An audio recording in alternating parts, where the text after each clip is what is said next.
All right, guys, I am here. I am just checking things out and grabbing my coffee, and then we're going to get things started. I'm setting up a poll in the chat over on the YouTube side as well, just to get a feel for some things. So bear with me for one moment as we get things set up, and we're going to get into the show.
All right.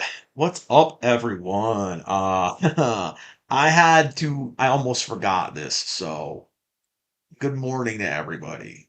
If you guys are already here in the chat, what's up, Nerd Viewer 42? Saw you just started following over on Twitch. I appreciate that. Thanks for the follow.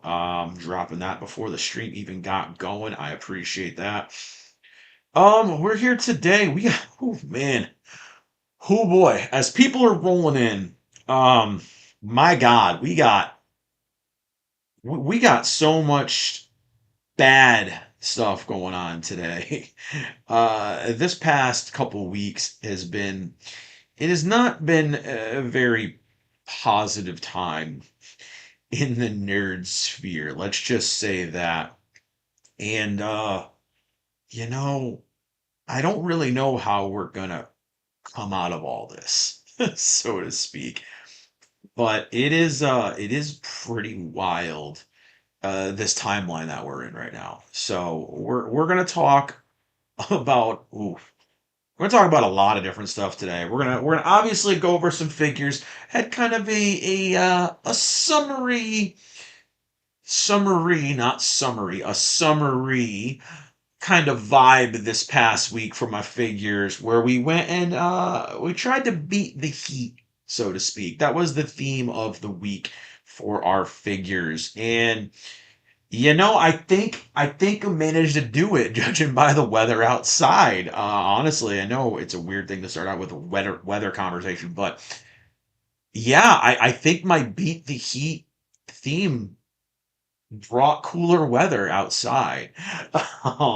So yeah, I don't know. Thankfully, we beat the 100+ degree heat wave, and things have cooled down. So hopefully, everyone else is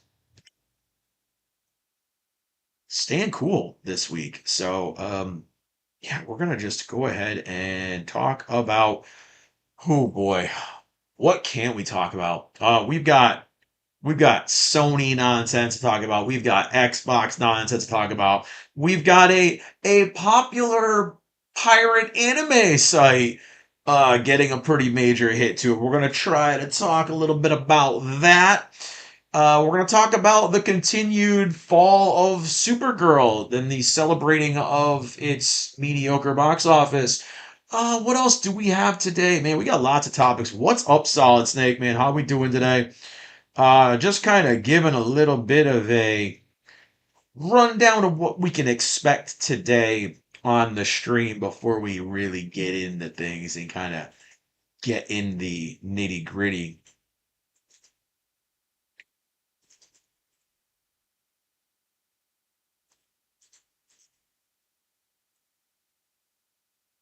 Sorry, I'm just responding to a chat, and I'm dropping a poll here over on YouTube.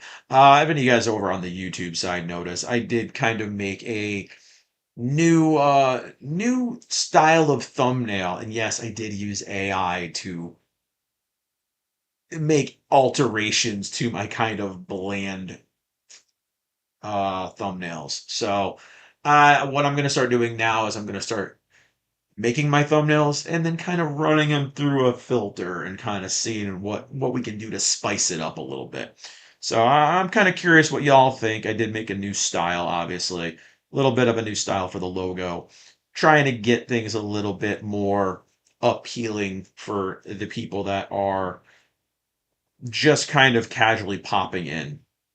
So that's kind of the reason why the Caffeinated Collector thumbnail is a little bit different today. So just giving you guys a little bit of an update in case you're wondering why all of a sudden the shift in the logo and the design has changed. So it's kind of where we're at right now. But today, again, we have, oof, man, lots of stuff to go over. So how is everyone doing today? I hope everyone's got their caffeine in hand. They're ready to rock because today might be a long stream. We might go over 3 hours today because there's lots to go over.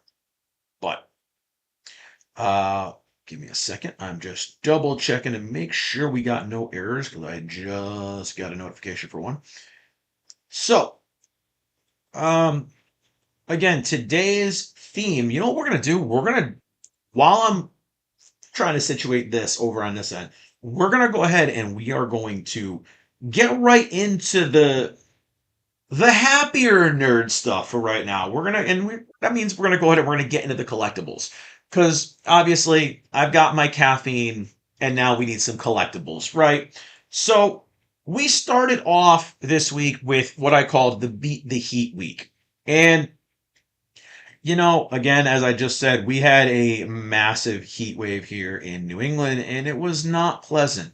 It was the disgusting just heat that was wet and humid, and it was just gross. It was oppressive. ACs were cranking all day long and all night long, and man, it just sucked. So I'm happy we're over the hump there. And I had a bunch of figures that I highlighted here running into 4th of July week that were kind of trying to beat the heat themselves. One in particular got I don't want to say inappropriately flagged, but it got throttled, and we're gonna draw some conclusions as to why it got throttled over on the YouTube side. But um, we're gonna go ahead and we are going to start the week off strong with a Hatsune Miku that I absolutely adore and sometimes gets a little bit throttled, but this time did not. And I'm talking about the absolutely gorgeous tropical summer vacation Miku. Now, this one is interesting because I'm trying to word things so it doesn't sound too weird. But this Miku is unique to me because of how grown up and glowed up literally she looks. Now, I mean, obviously, you can see right there, Miku's caked up too, and she isn't usually. So, this figure in particular gives her, again, a more grown up look. So, she doesn't look like teenage Miku in this figure in particular. And I know people say it's weird. People say it's too much of a gooner figure. It sexualizes Miku, all those other things. It's Miku, tropical look. She's in a bikini.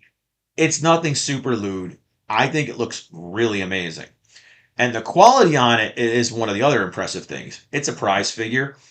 But the other unique thing about this Miku, and it's obvious as day by looking at her, besides being more uh, aged up, She's tan. And that is something we don't usually see in a Miku figure. So not only did we get kind of a glow up, but we got a literal glow up in her skin tone. So a lot of people do question if this is a bootleg, things like that. This is not a bootleg. This is an actual licensed figure. She is from, I believe, let me double check. I believe it is, I don't want to misquote who it is. It is, I believe it's a Sega SPM line figure, right? It is, yes. And boy, does she sell for a lot on the aftermarket right now. I'm just looking at it and I'm like, holy crap. Opened ones go for 65 bucks now, and sealed ones are going for over $100. So wow, I'm actually pretty shocked right there. I was not expecting that at all. So pretty cool. That I again never realized that was even such a expensive Miku. So cool. I can't recommend this one highly enough, though. I know she's a little bit more expensive, but oh man, I love this one. I think she is so freaking awesome that it's kind of hard to not recommend her. But again, the price point does kind of make it a little iffy. But if you want a Miku that is unique looking, this is something I definitely have to recommend because again, there is no other Miku figure I know of that pulls this off. And I don't have every Miku figure, but I think as far as Miku goes, this is a pretty rare occasion. So it is one I definitely recommend to people. So if you're looking, obviously, for something a little bit different, which I always suggest, get things that kind of stand out. This is definitely one to keep an eye out for. I don't recommend paying $100+ for it, but because of the size and the scale of this for a prize figure, I could see justifying paying like 50 bucks. I don't think I would pay more than that just because it is a standard prize figure. But if you can score this for $50, I would definitely recommend it. She is absolutely gorgeous. I think again it's one of my favorite Mikus. It's one of the more, I don't want to say controversial, but I guess that's probably the best word for it. It is one of the more controversial Mikus that I have, and it is because of the way she's portrayed, right? So it's kind of a thing where it depends on what your vibe is, right? What you want out of your figures. And I always suggest go with stuff that stands out. Sorry, I had an audio error. I was just double checking on it. Alrighty. Looks like we're good.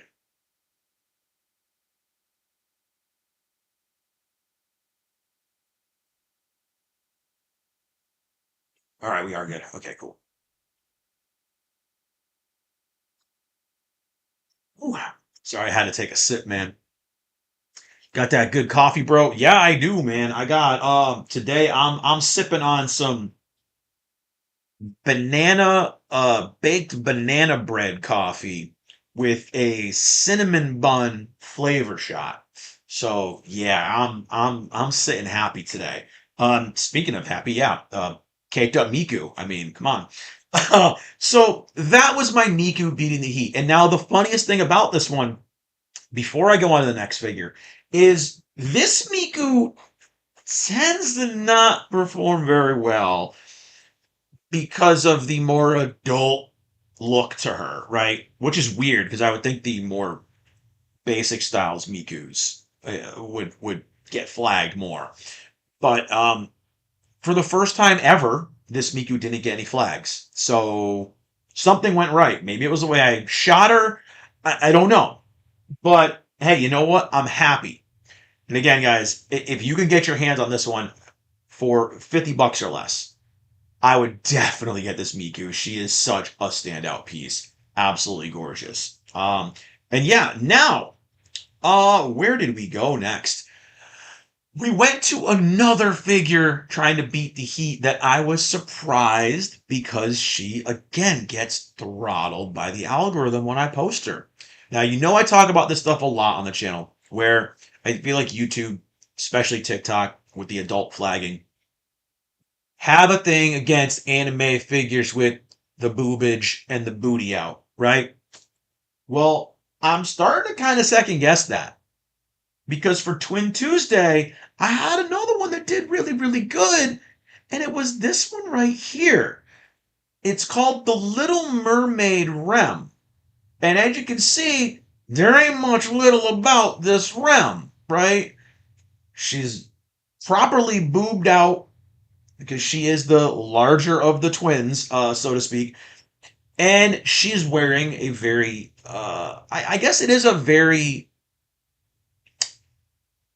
flattering kind of dress that's definitely mermaid themed. Now, the interesting part about this is I always say on the channel how the figures with lots of booba being out get throttled by the algorithm. This one didn't do that. So I'm very happy that she performed way above what I expected. This week was kind of going to be a week where I was testing the algorithm a little bit, kind of poking the bear, seeing what I could slip through the algorithm and what I could get out after succeeding last week with Aqua in the Pop-Up Parade series.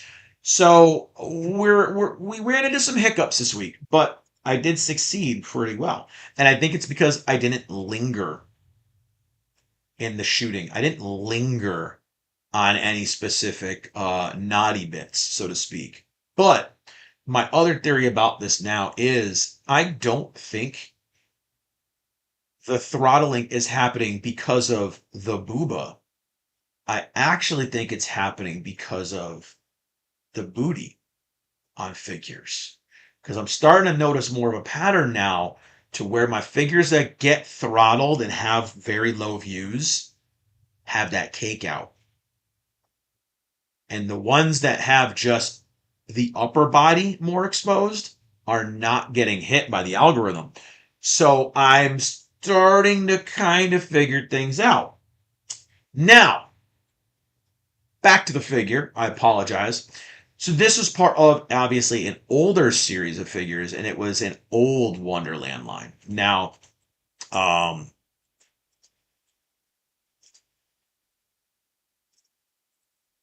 so this was part of the old Furyu line where they did different fairy tale duos, and it was called their fairy tale line.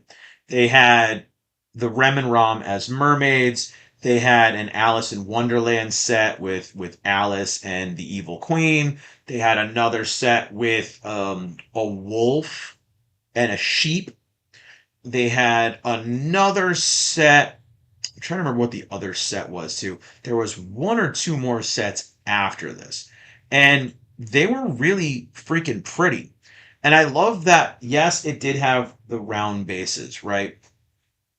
But they weren't larger than the bottom of the figure.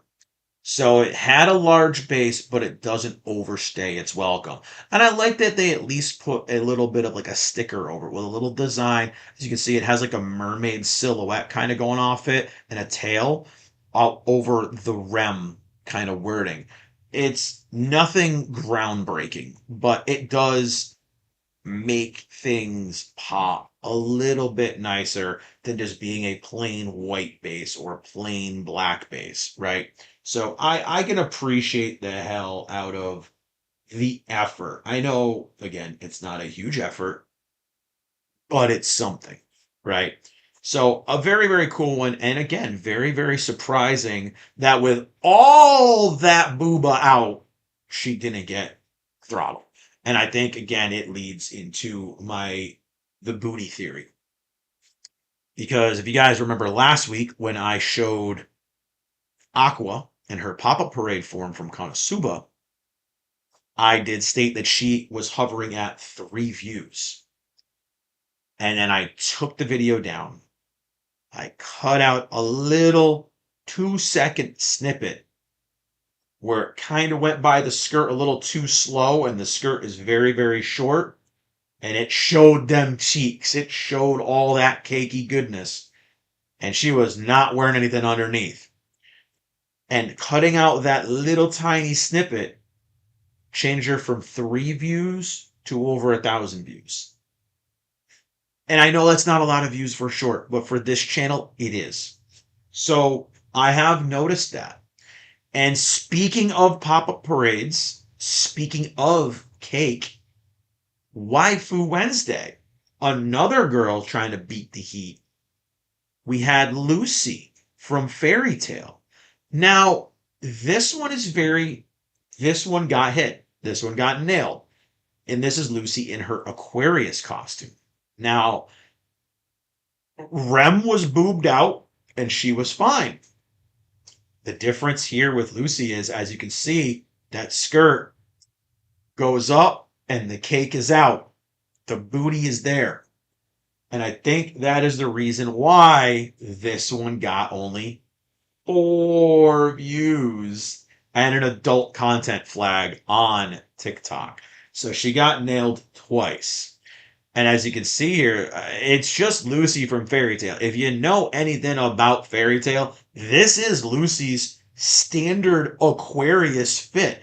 This is not a bikini theme thing. This is nothing about it. This is her actual costume in the series.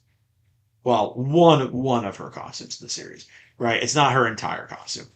But this is one of the fits she wears.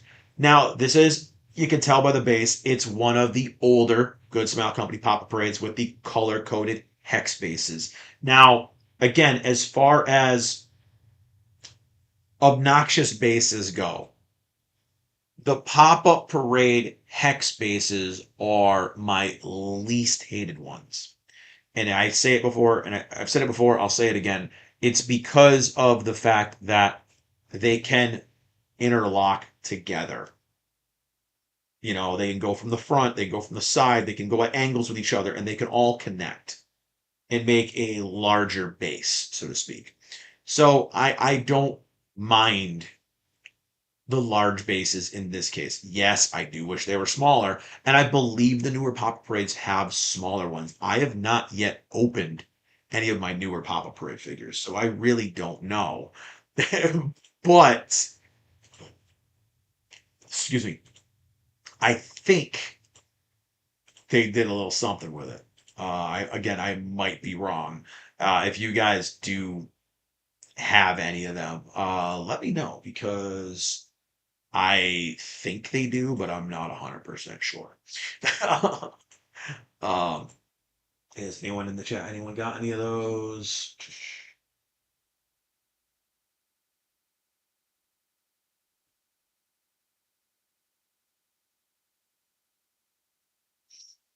No, sorry, I was getting a DM. Sorry, I kind of lost my little train of thought there. But yeah, I think it's one of those things where you're never gonna win with your bases, right? And it sucks, but it's just kind of the way it goes. I again don't mind these bases as much as everyone else does, but eh, it kind of it is what it is. Again, these used to be a very affordable piece. They are smaller and clear for most now. Okay, so is that like okay, so they changed them to a smaller clear base? All right, all right. I did not know. Like I said, I haven't opened one yet. So I have a couple. of the newer pop-up parades. Trying to think of which ones I do have. Oh yeah, I have the Marin and the new Miku ones. So I had to look over to that side of my piles and piles of figures instead of the piles over there. So yeah, it's become pretty interesting how they will do that, with the line. They'll just up and change it, right? But I thought it was very funny that Rem went by and she got a lot of views, and she was obviously she was she was boobed out, right? And normally they get hit, but Lucy got throttled. So I thought it was very interesting, and I think the only difference is that Lucy got them cheeks hanging out, and I'm starting to think that they're throttling the booty and not the booba now. So we're gonna have another little experiment where I test this theory, because it seems like every figure that's got the cake out gets hit. So I don't know. We'll see. It's another conspiracy theory that I'm trying to think of, but it's weird, and I have not figured out the algorithm. But damn it, I will figure it out. So we went to the boys now. Boys, not the show or the comic book, the boys. We went to some boys for that time I got reincarnated Thursday. That time I got reincarnated slime, and a damn near naked figure. Well, it was a male figure, so it passed all the checks and balances. And of course, if you know I'm talking about, well, you think half naked, you're thinking Veldora, but you're wrong. It was Rimuru in the Raphael reincarnation. Basically, his second coming of Lord Rimuru, where Homeboy just wearing a sheet, right? And this one surprises me every time, because I don't know who loves this one, but when I post this Rimuru, y'all love some half naked Rimuru. I don't know. My channel's got a 70-30 male to female ratio, so all the dudes like him. The ladies love him, but he always does well on the channel, and I think I need to get more Raphael Rimurus, because I need to be able to change it up. There is another Otherworlder Rimuru that has like a big glowing thing kind of behind him. And I think I want to get that one next. But this one is part of the Otherworlder series, not the Otherworlder Plus, just your basic Otherworlder series. It's a series I don't really buy anymore because, again, I don't like the big black base down there. I hate those bases. And the figures have a very, very tiny footprint and a very, very big base. I do like what they did with the newer Ranga and the Ramaris, where they don't even have a base. I prefer that over this. But this is just, again, a typical run of the mill Ben Presto prize figure. This is about as entry level as you can get. Hey, what's up, GG Monstar? How we doing, kiddo? GG Monstar in the chat. Um, but it's always funny to see how the algorithm treats barely clothed male characters and the barely clothed female characters. So I do like to add them in and kind of spice things up a little bit. But that was Rimuru. And on Figure Friday, I did have a Friday figure, and I'm looking for where he is right now because I forgot to post him. Let me show you. I'm gonna put him up right now. Give me 1 minute. I'm grabbing him. I'm grabbing him. I almost spilled my coffee. I almost spilled my coffee. So, Figure Friday for Beating the Heat. We were supposed to. I'm gonna full screen real quick.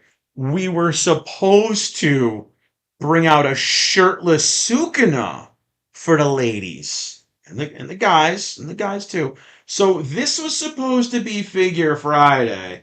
Sukuna trying to beat the Heat, and obviously this is one of his Ichiban Kuji figures that has kind of base to it, right? But he's kind of elevated. He's up there. He's got a post sticking up underneath his cheek right there. But I felt like the ladies were gonna love them some shirtless Sukuna. So we're probably gonna show them either this week or next week, because yeah, as you guys may or may not know, I got kind of abducted over the holiday weekend, and I impromptu was not home Friday or Saturday. So I didn't get to post my Figure Friday. So you guys got a sneak peek at it right now. That was going to be Figure Friday. Shirtless Sukuna for the ladies and the guys again. Sukuna, hey, it's yeah, he's naughty Yuji. But yeah, that was supposed to be Figure Friday. So we were supposed to get a shirtless Sukuna beating the Heat. And obviously this is a really awesome figure. He's from one of the JJK, one of the early Kujis. And I believe it was actually just called the first. So it was Jujutsu Kaisen the first. And then there was Jujutsu Kaisen the second. So this one had Yuji, Nobara, Gojo, Megumi, and then Sukuna was the last prize. So he was the last figure you could get. Um, and then they came out with the second, which was Toge Maki, and I'm forgetting who the other ones were in that set. And now they've gone on to the culling games, and the ones like this that I showed a couple weeks ago, like Kiara for the culling game, right? So yeah, I know I got this like a week or two ago, but we're gonna be opening Kiara on the channel soon. I don't know how soon yet. What's up, JT, man? How we doing? How's everything going today?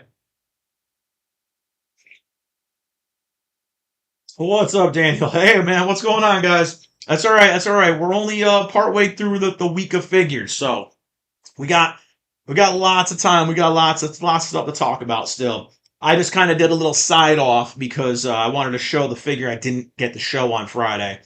Like I told you guys that were here in the stream um, yesterday for Final Fantasy IV. Yeah, I was kind of gone radio silent all weekend. So again, and I will show him one more time because we got some other people that showed up. So he was supposed to be Figure Friday, and I'll show him again. Sukuna, shirtless Sukuna, was supposed to be Figure Friday in the again, Ichibancho series, but he didn't get posted. So you guys got to look at him today. And then I closed out the week with a 4th of July celebration, and I got some hate comments, or some hate DMs, I should say. Not even hate comments, because like you can send messages on YouTube now. I didn't know that. It's a new feature. I got some negativity thrown at me from my 4th of July post. So instead of doing like a Sword Art Saturday or whatever like that, have you, I did a Happy 4th of July video. And, normally these don't really perform that well. It gets kind of lost in the shuffle algorithm. This year, it did pretty good. So here we have the Kotobukiya Captain America. We have the Kotobukiya Rebirth, Superman, Superboy, and Crypto. And I even threw in our American hero from MHA, of course, Star and Stripe, towering over all of our comic book heroes. Now, this doggo right here, guys, is what Crypto is supposed to look like. Not the James Gunn, I'm going to put my dog into the movie dog. That down there is what Crypto is supposed to look like. All right? It's not supposed to be James Gunn, I sniff my own farts because it's my movie. I want my dog in it. No, that is what crypto is supposed to look like, guys. Just making sure you all know. I got told, what is that dog? That's not crypto. No, F yourself. That is crypto. Okay? That was the first negative thing I got about my 4th of July, right? I themed it red, white, and blue. America, the heroes you think of when you think of America, right? My next gripe was I got Captain America's not white anymore. Captain America is Sam Wilson. I got that negative comment thrown at me. Got called racist because I didn't put Sam Wilson Falcon in my 4th of July. Well, I'm sorry to tell you guys, I don't have a Sam Wilson Falcon America figure. I don't. I think Sam Wilson is the Falcon. He's awesome as the Falcon. I love the Falcon. I hate Sam Wilson as Captain America. Steve Rogers is Captain America. Just like Bruce Wayne is Batman. Just like Peter Parker is Spider-Man. That is it. Sorry. Okay? That was the second complaint I got from people. Can you guys guess what another complaint would be that people gave me nitpicking my 4th of July post? It's got to do with people who aren't from America, right? Superman.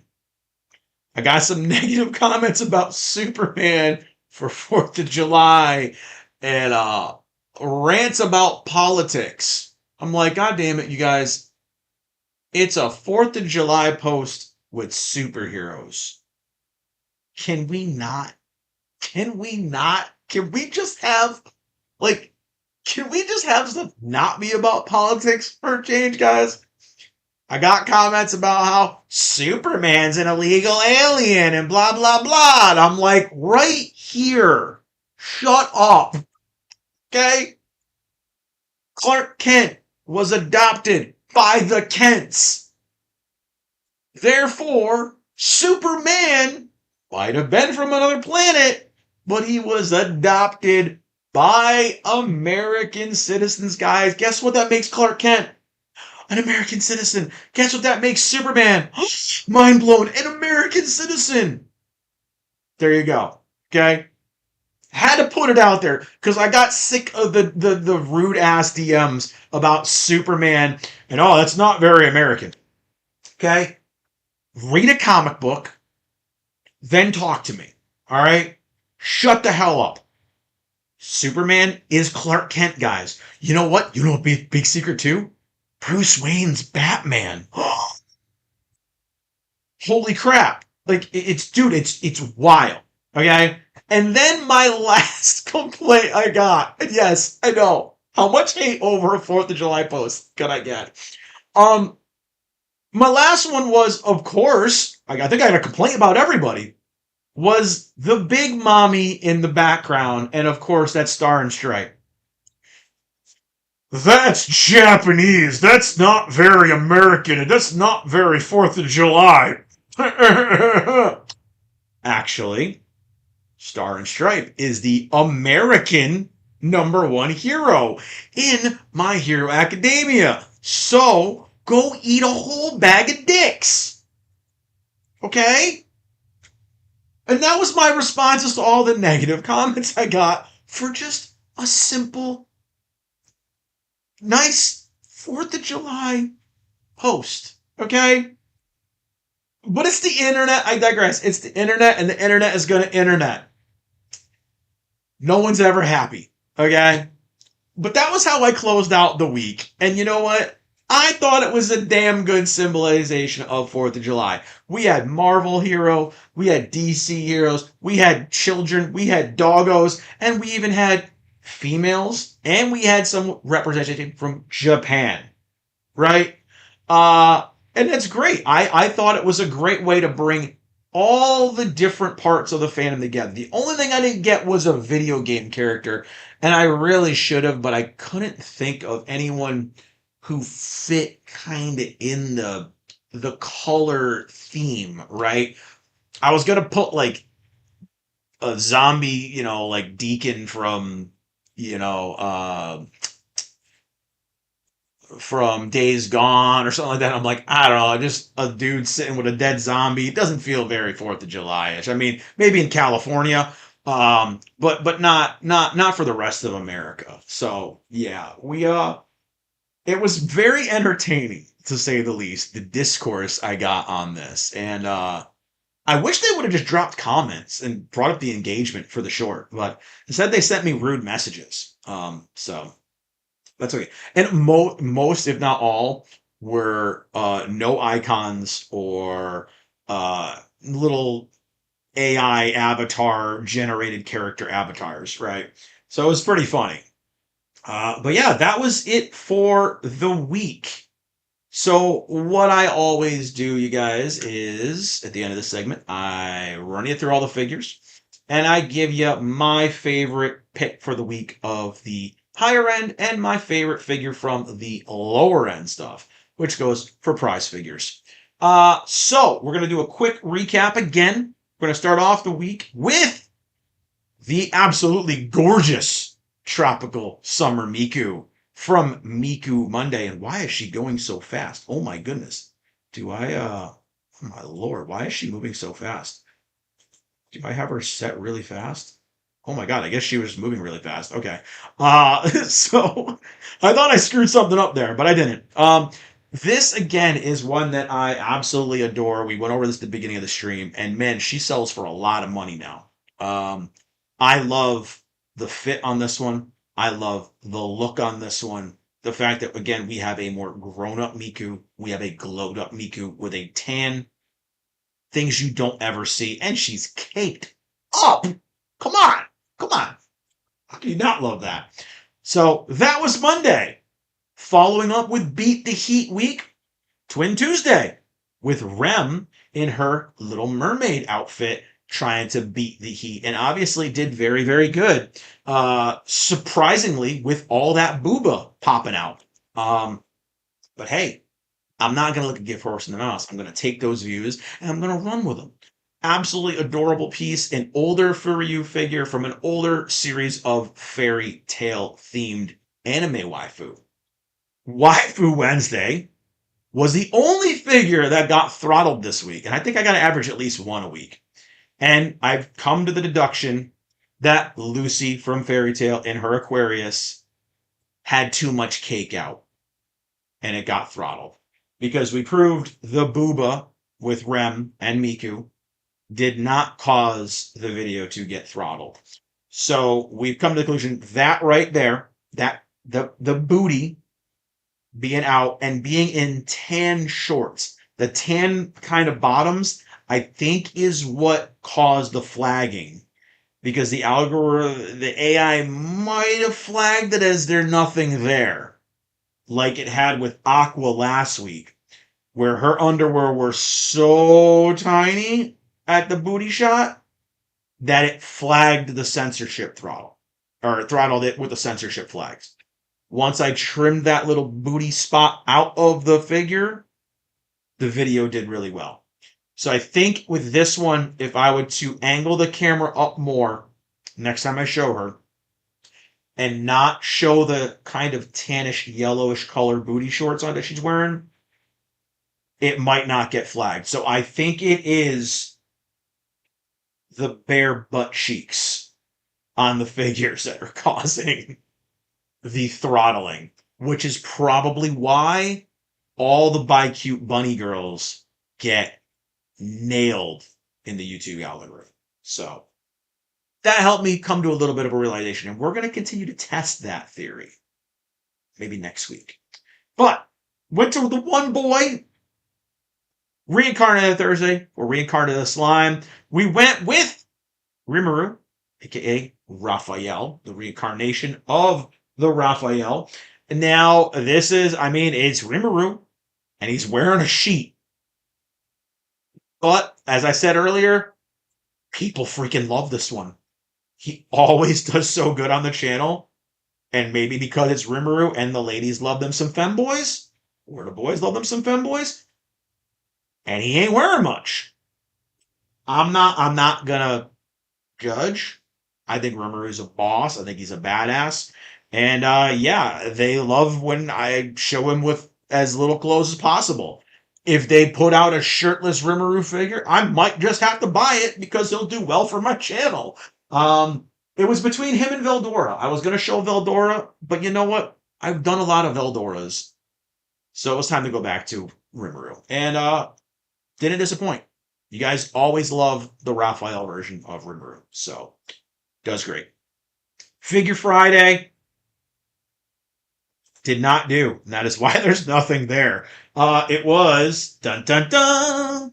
Again, I'm gonna show him again. It was shirtless Sukuna trying to beat the Heat, and yeah, I didn't get to post him. So again, you guys get another look. I wish my camera would focus more steady, but I know my hand's not stable, but this is a badass Ichiban show figure. So from Jujutsu Kaisen, the first. He's decently sized.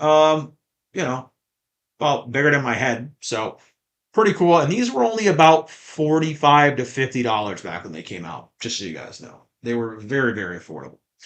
And again, we ended the week with our controversial 4th of July celebration with Kotobukiya and Ichiban show figures. Obviously, the Kotobukiya Captain America from the Marvel Now series. We had the Superman, Superboy, and Krypto from the defunct Rebirth series. And we had the incredible and gigantic Star and Stripe Ichiban show figure. Holy shit. That was a big wall of text. Yeah, okay, cool. Big wall of text. I appreciate it, and maybe I'll read it when I have time to scroll through a novel. But I see it's got a little ad thing in it, so yeah, we disregard all that. So yeah, those were all the figures that I highlighted this week, and holy wall of text, bro. I props for at least putting that in there. So what was my favorite of the higher end? And I'm going to cheat a little bit because technically, Sukuna is a higher end piece, right? And we've got the entire series of stuff for the 4th of July for higher end stuff. And obviously, I love Sukuna, but I've got to bring it up. I've got to give it to Star and Stripe. Is got to be my favorite of the higher end. Even though the face is really, everyone hates the face on that one, right? But it fits the pose and the scene from the manga that it was depicting. That is my favorite of the higher end stuff. Superman, Cap, Suguna. That one right here, the Star and Stripe, is my favorite. She is beastie. She's beefy, big ass figure. I absolutely love it. And as far as my favorite from the lower end stuff, I've been singing her praises this whole stream. I gotta give it to the Tropical Summer Miku because it is so goddamn pretty. I freaking love this, and it is amazing because it is just a prize figure. She sets such a standard for prize figures and the kind of creativity you can make with Miku's. I love that she's aged up. I love that she's got the tan skin. I dig it. I dig every freaking thing about this. I love it. And I get people throwing shade at me all the time for singing this one's praising so much. They call me a pervert. They call me that. It's a glowed up, growed up Miku. I think we need more of them. But, everyone wants her to perpetually be, a teenager. People grow up in real life, so it's okay if our anime character and our video game characters grow up too. I got no problem with it. And I think showing a grown up, glowed up Miku is something we don't get enough of. And I think we need more of it. I think maybe Miku could grow with us. Just like we see a lot of characters. I mean, we can all be perpetually kids like South Park or Simpsons, I guess. But I think evolving these characters is pretty fun. And it's definitely a gorgeous figure. So those were my picks for the week. Let me know in the comments, obviously in the VOD, and in the uh, well, in the chat. Which one's your favorite out of this week? God, that is such a long wall of text. Miku for sure. Yes, I will drink to that. 100%.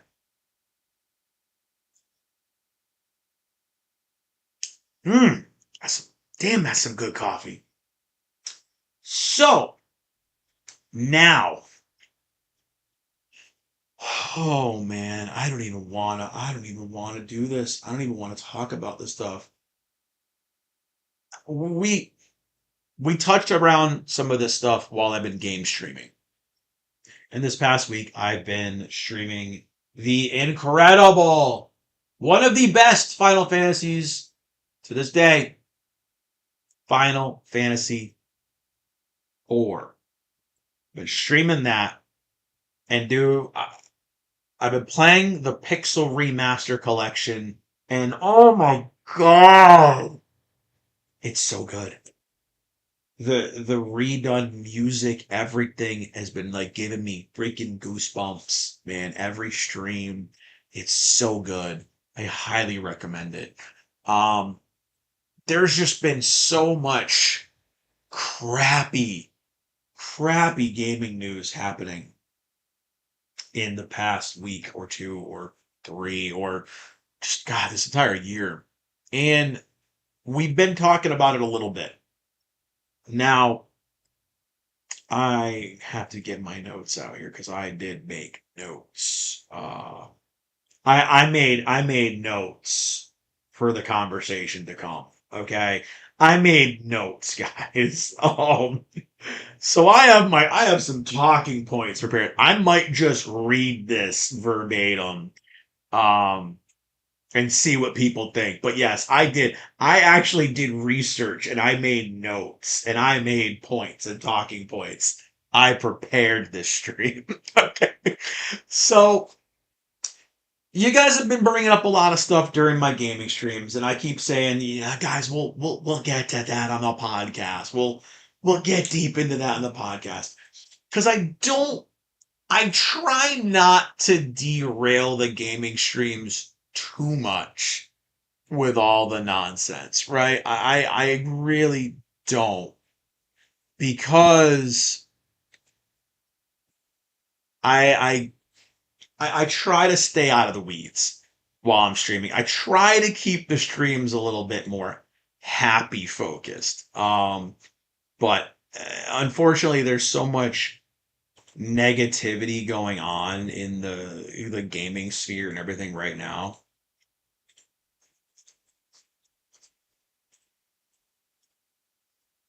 So I do try to kind of push it aside and go, okay, guys, we'll talk about that on Tuesday. And well, unfortunately, today is Tuesday, and today we got to talk about some stuff. And I don't even know where to start today because there is so much bad news in the gaming world right now and in the nerd sphere. And I know I put the topics up. I know I put them up there. I know we're gonna talk about PlayStation. We're gonna talk about Xbox. We're gonna talk about pirate anime sites. We're gonna talk about the failure of superhero movies right now. Um, but before we get into it, I just I gotta like reinforce because a lot of the hate tubers and things like that, they'll get shade thrown at them all the time for talking negative about this stuff. And following up kind of what we talked about last week with the Angry Joe meltdowns and things like that. Um, as much crap as I gave Angry Joe, right? I think he's performative. I think he's a shill, and I don't really trust his opinions anymore as I used to. I feel like he's very disingenuous now. And that isn't how I ever used to feel about him. But the thing with the hate tubers, right, that people keep talking about, Critical Drinker, Nerdrotic, these guys that have blown up, that have gotten huge, right? Um, the thing about these guys is they're not only hating on stuff, they will talk about good things. When they see something and they like it, or they play something and they like it, they will sing its praises. It's not a one-way street, but everyone always focuses on the negative. And you know, people have been, coming into my streams and telling me how negative we're talking. And the negativity isn't because we hate this stuff. Being negative and being angry about this stuff and speaking out about this stuff isn't done in bad faith. It's because we actually love this stuff. That's the whole reason why I started doing this. I am not a big channel. I'm not a big creator. I'm not a big streamer. I started doing this because I wanted to talk about this stuff. I wanted to go back to the things I missed. I miss going into the comic shop and having the nerd debate and the comic shop debates. I've said this on stream many times. In the older days, you would walk into a comic shop, everything else was outside the store. Your politics, your gender identity, your sexuality, nobody gave a crap about that. You went into that comic store, everyone was just a nerd. And we were able to argue about stuff, debate stuff, shill for stuff, sing the praises of stuff, crap all over stuff. And at the end of the day, nobody hated each other about it. Everyone could have an opinion. And with the internet, it has ramped everything up to 9,000, right? Not to use a DBZ reference, but I hate DBZ, but it's ranked it to over 9,000. Everything is elevated, everything is escalated, and it continues to escalate. And the worst part about it is we don't talk about this negative stuff or talk about things in a negative way because we're negative people. It's because we're nerds, and nerds are passionate. Henry Cavill said it the best. There are no toxic fans. There are passionate fans. And that is a reality. And that's the thing that a lot of the tourists and the normies and the regular people that are kind of just casuals, they don't understand. They take the negativity and the thrashing and the breaking down of all the content that we're getting thrown in our faces on a weekly basis. They take that as we're just hateful and we're negative people. We're not. Again, we're fans. We want good stuff. And the guys like the Critical Drinker and Nerdrotic that constantly get the pushback, they say it many times. I just want good stuff. That's what I want. I want my characters represented properly, and that's it. We're great. And it's the same way with video games, the same way with media, with movies, with TV shows. It's all that way. So I wanted to get that kind of out of the way before we go into today's topics because they're all negative. I'm not going to lie. And I want to try to sprinkle in some happy stuff.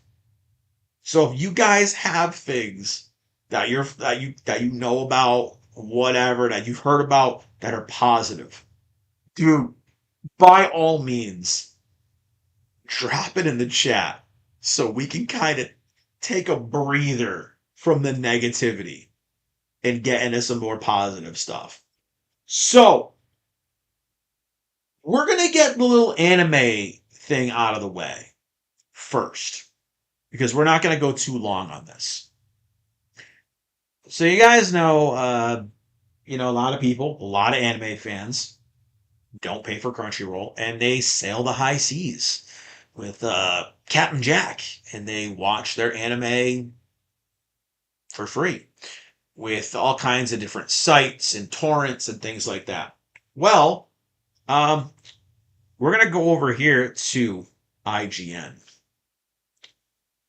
for one of several articles. As you can see here in my tabs, I got lots of tabs open for today. So we're going to go over here to IGN.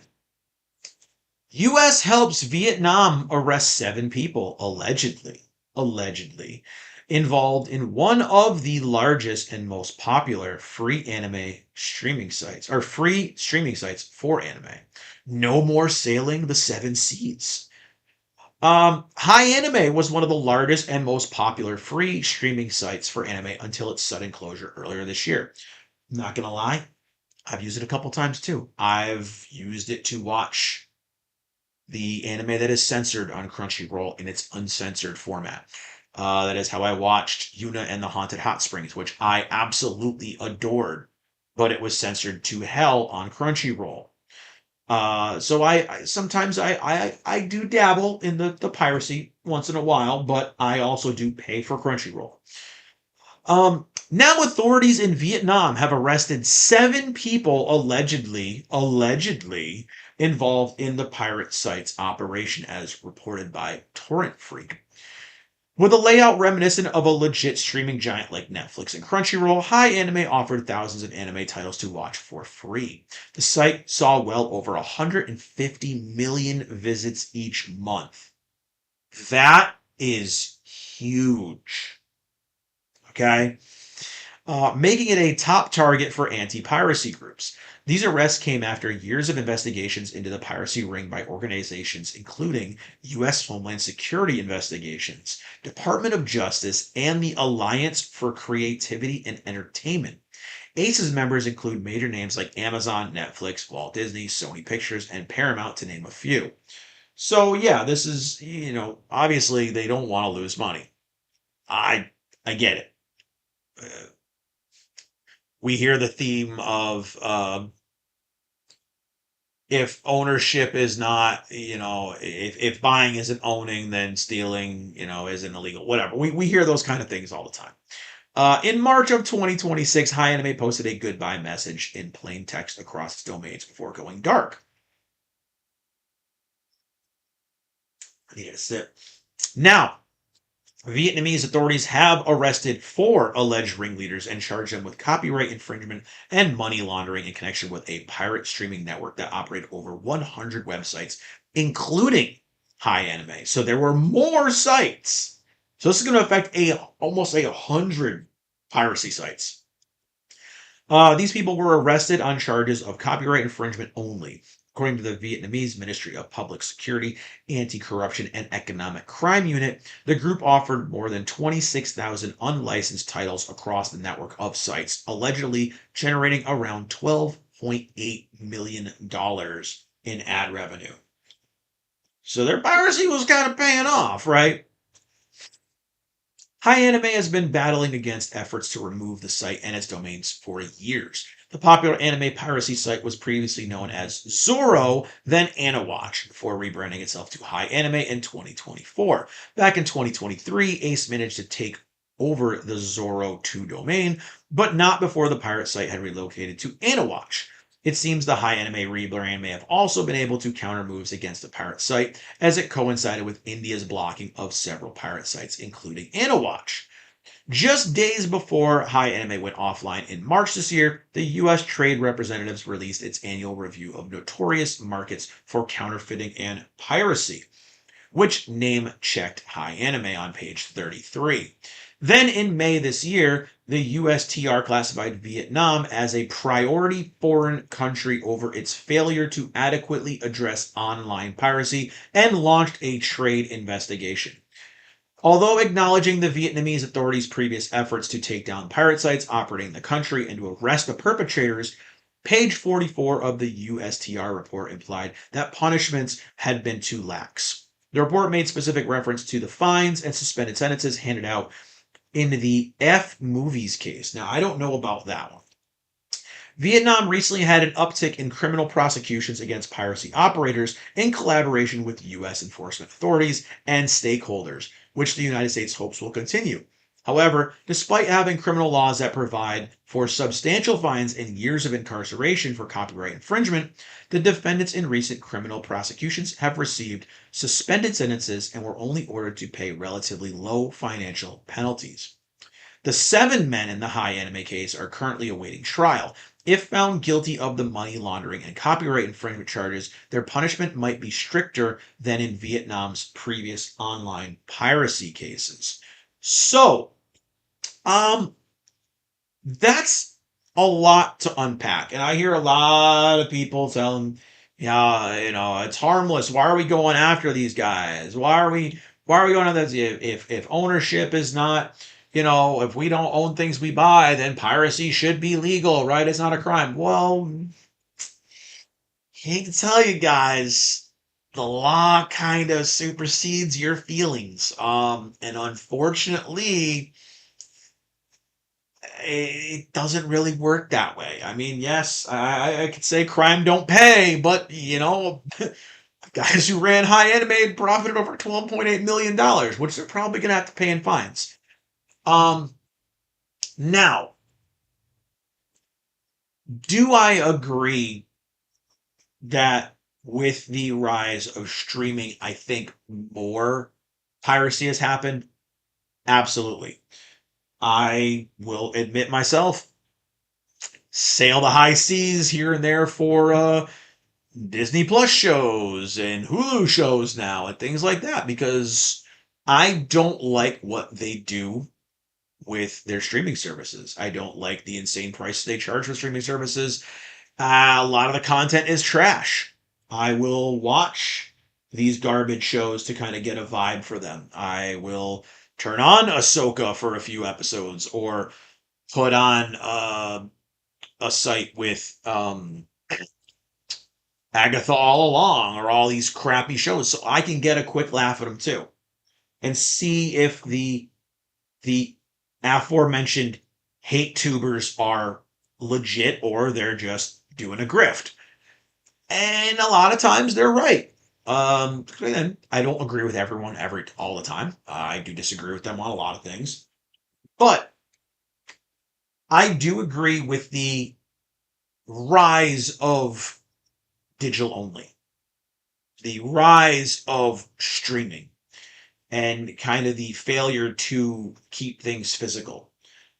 I do believe we are going to see a larger uptick in piracy websites, bootleg copies of streaming only shows. I think we're going to see a massive uptick in that.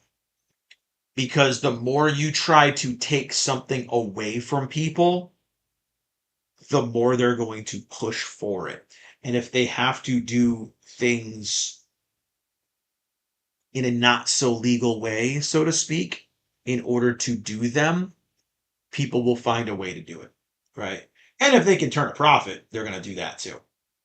So I mean, you walk into any anime or Comic Con, and you see the vendors selling the bootleg DVDs everywhere and the bootleg Blu-rays. You see them everywhere, and some of them are licensed, some are not. But I think that is one of the things. It's interesting because according to that article that we were just reading there, um, they arrested 7 guys. So at the beginning of the article, it does say there were 4 people arrested. And at the end of the article, it says there were 7. So maybe there are 3 that aren't completely found guilty yet. Right. But it's pretty crazy that, HiAnime, it went out again. It went out in March. And it it kind of just they made like a little post and that was it. uh, RIP anime pirates. The thing is with piracy, every time one goes down, it's like a hydra. You take one down, and a whole bunch more pop up. Like that article just said, and I will bring it back up here. Let me find the part of the article here, right here. If we look up over right here, this right here, uh, this part right here, The Vietnamese authorities have arrested four alleged ringleaders and charged them with copyright infringement and money laundering in connection with a pirate streaming network that operate over 100 websites, including HiAnime. So I'm not sure what other sites are included in this, right? But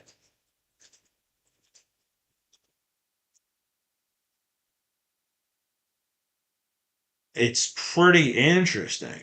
Um, because we've got what else did we get? We got 9 anime went down, HiAnime went down. Trying to think of what the other ones are. F movie, Mega Cloud, My Flixers, a whole bunch of these sites went down. So it's pretty crazy. And they're gonna have to start. I don't want to say they're gonna have to start enforcing and cracking down more.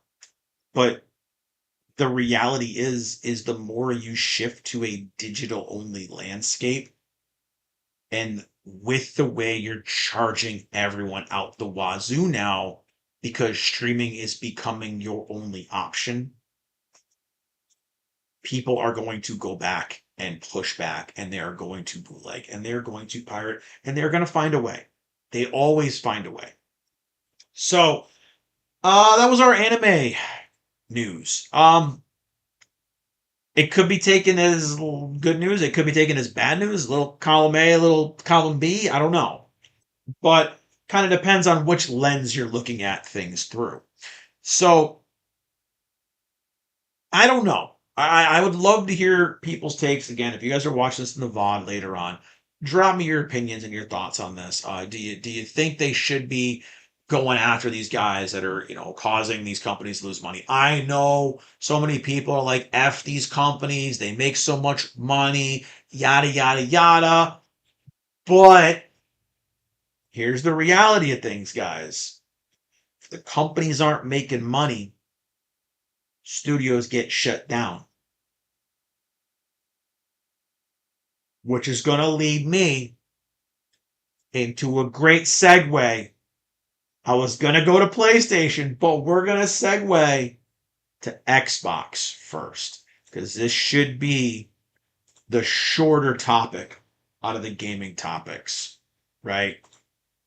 So, speaking of losing money and everything else, we're going to go over to IGN and their horrible freaking autoplay nonsense to some Xbox nonsense.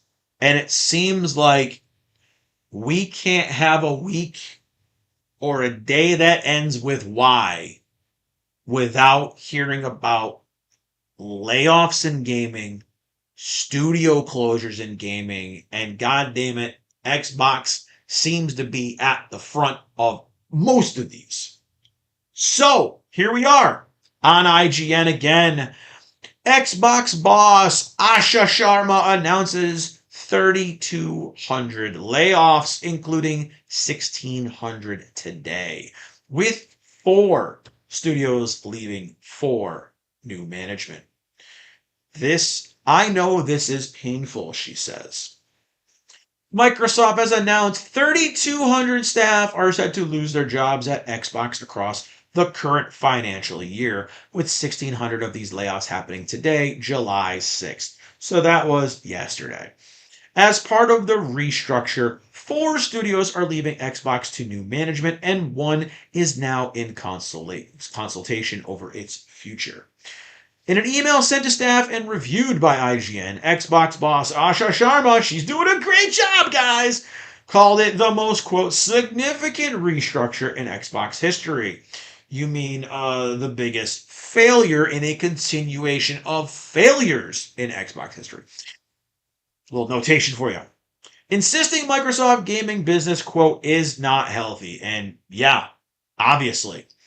Overall, Microsoft's gaming business is losing about 1/5 of its staff. South of Midnight developer Compulsion Games and Psychonauts developer Double Fine Productions will return to management and transition to independent studios with, here's the important part, with their IP catalogs and with runway for their next games. Sharma said, these games are so far unannounced. In Double Fine's case, the studio retains the Psychonauts IP among others. Now, that's pretty good.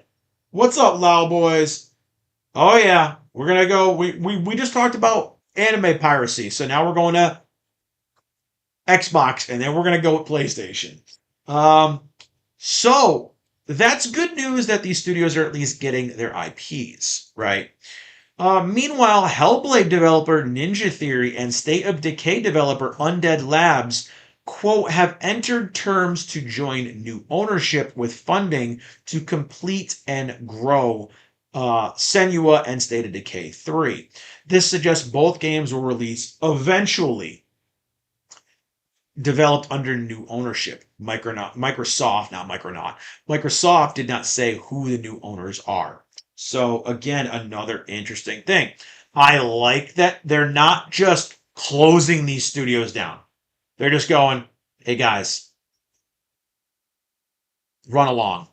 Take all your stuff and run along. I like that better than them just announcing, we're shutting the studios down, guys. Go F yourself. Pack up your things. I do like this better. Okay? Marvel's Blade developer Arcane will now see its management enter the required consultation with its Works Council to review potential strategic options per French labor law, with a view to potentially selling or spinning out the studio. There's no word on the fate of Marvel's Blade specifically, which I think we saw might not be happening. Elsewhere, there are layoffs across the other parts of Xbox, including Activision, Bethesda, ZeniMax, Blizzard, King, Mojang, and Xbox Game Studios. I mean, doesn't Mojang and King make like all the money in the world? That's crazy. Microsoft insisted none of its first-party publicly announced games or projects are being canceled as part of these reductions. That means the likes of Fable, Gears of War E-Day, Clockwork Revolution, Call of Duty Modern Warfare 4, Minecraft Dungeons 2, and The Elder Scrolls 6 are safe. Of course, because those are huge marquee titles that have been freaking going forever. Bethesda also owns ID Software, which makes Doom and Quake games. Machine Games makes Wolfenstein, and most recently, Indiana Jones. Activision Blizzard makes Call of Duty, World of Warcraft, Diablo, Overwatch, and Candy Crush. These devastating cuts follow July's round of layoffs last July's layoffs at Microsoft, when 9,000 lost their jobs across the entire business. A number of games were canceled as part of these cuts, including Rare's Everwild, and studios shut down, such as Perfect Dark developer The Initiative. Now, just 12 months later, we're here again, although this time Microsoft has managed to find a path forward for the affected studios. Now, I gotta say it's a negative, but it's a positive. It's a negative, but it's got a silver lining on that cloud. These studios aren't gone. They're getting another chance. And I like that. It still sucks, but to be honest, Microsoft hasn't been doing these studios any favors. So they might be better off. We'll see what happens. A recent report claimed that Sharma wanted to speed up development on the new Elder Scrolls, Fallout, and Halo games as part of the company reset. Details on the potential shakeup came from The Information, which said that Microsoft hadn't ruled out turning the Xbox brand into a wholly owned subsidiary. It said that the move could result in Xbox being operated as a joint venture with other partners or even potentially sold. That is huge. That is huge. We are going to have to put a pin in that and keep an eye on that sentence there. The move could result in Xbox being operated as a joint venture, meaning other companies will have stake in Xbox now. Or being sold. Who the hell is going to have the money to buy Xbox is my first question. It's going to have to get pieced out because they paid 70 something billion dollars just for Activision. So you're going to need hundreds of billions of dollars to buy Xbox. All right. It's going to have to get piecemealed out, if anything. We have much more on this developing story on our live blog, yada, yada. Okay, so here's the email. Oh my sweet dick. This is a long email. We'll parse a little bit of the email. Okay, because we kind of already went over it. Subject, resetting Xbox. Team, we are beginning the most significant restructure in Xbox history. After careful consideration, I've made the difficult decision to reduce our team by approximately 3,200 throughout fiscal year 2027. This will include approximately 1,600 role eliminations today, and in addition, 4 studios will leave Xbox to new management. I recognize that a year-long restructuring creates additional challenges. Unfortunately, it is not possible to make all necessary changes in a single day, and I wanted to be direct about the scale. I know this is painful. These changes will directly affect people who have poured their creativity into building Xbox. Many joined us through acquisitions, while others were recruited here or sought us out because they loved this industry and loved Xbox. I don't think anybody loves Xbox. Today's decisions do not reflect their talent or dedication. Our business today is not healthy. We are operating at margins that are 3 to 10 times lower than comparable platform and publishing businesses. We entered Gen 9 with a smaller install base and a higher cost structure. To grow, we bet on Game Pass, which is a failure. So just put it out there. Multi-platform and a broader portfolio of content. While those businesses have created meaningful value, they did not grow at the pace we expected. There's a key thing right there. She's admitting what we've been saying all along. Game Pass is not sustainable. It is not going to make you money. It is a loss leader to grow your brand. That is what Game Pass is. I've been saying it forever. I say the same thing about streaming, all this other crap. It is not money makers. It is money pits to expand your brand. That is it. And she admits it right here in this email. We bet on Game Pass, and it didn't do what we wanted. As that happened, our core business weakened, and we added more teams, more investment, more time, hoping for better outcome. So we're losing money hand over fist, but let's keep expanding and growing and buying and spending and doing more of what we're already screwing up. At least she's admitting that they're retarded. We can accept that. All right. Oh my God. And now the industry is facing the most severe hardware crisis in its history. We must reset Xbox.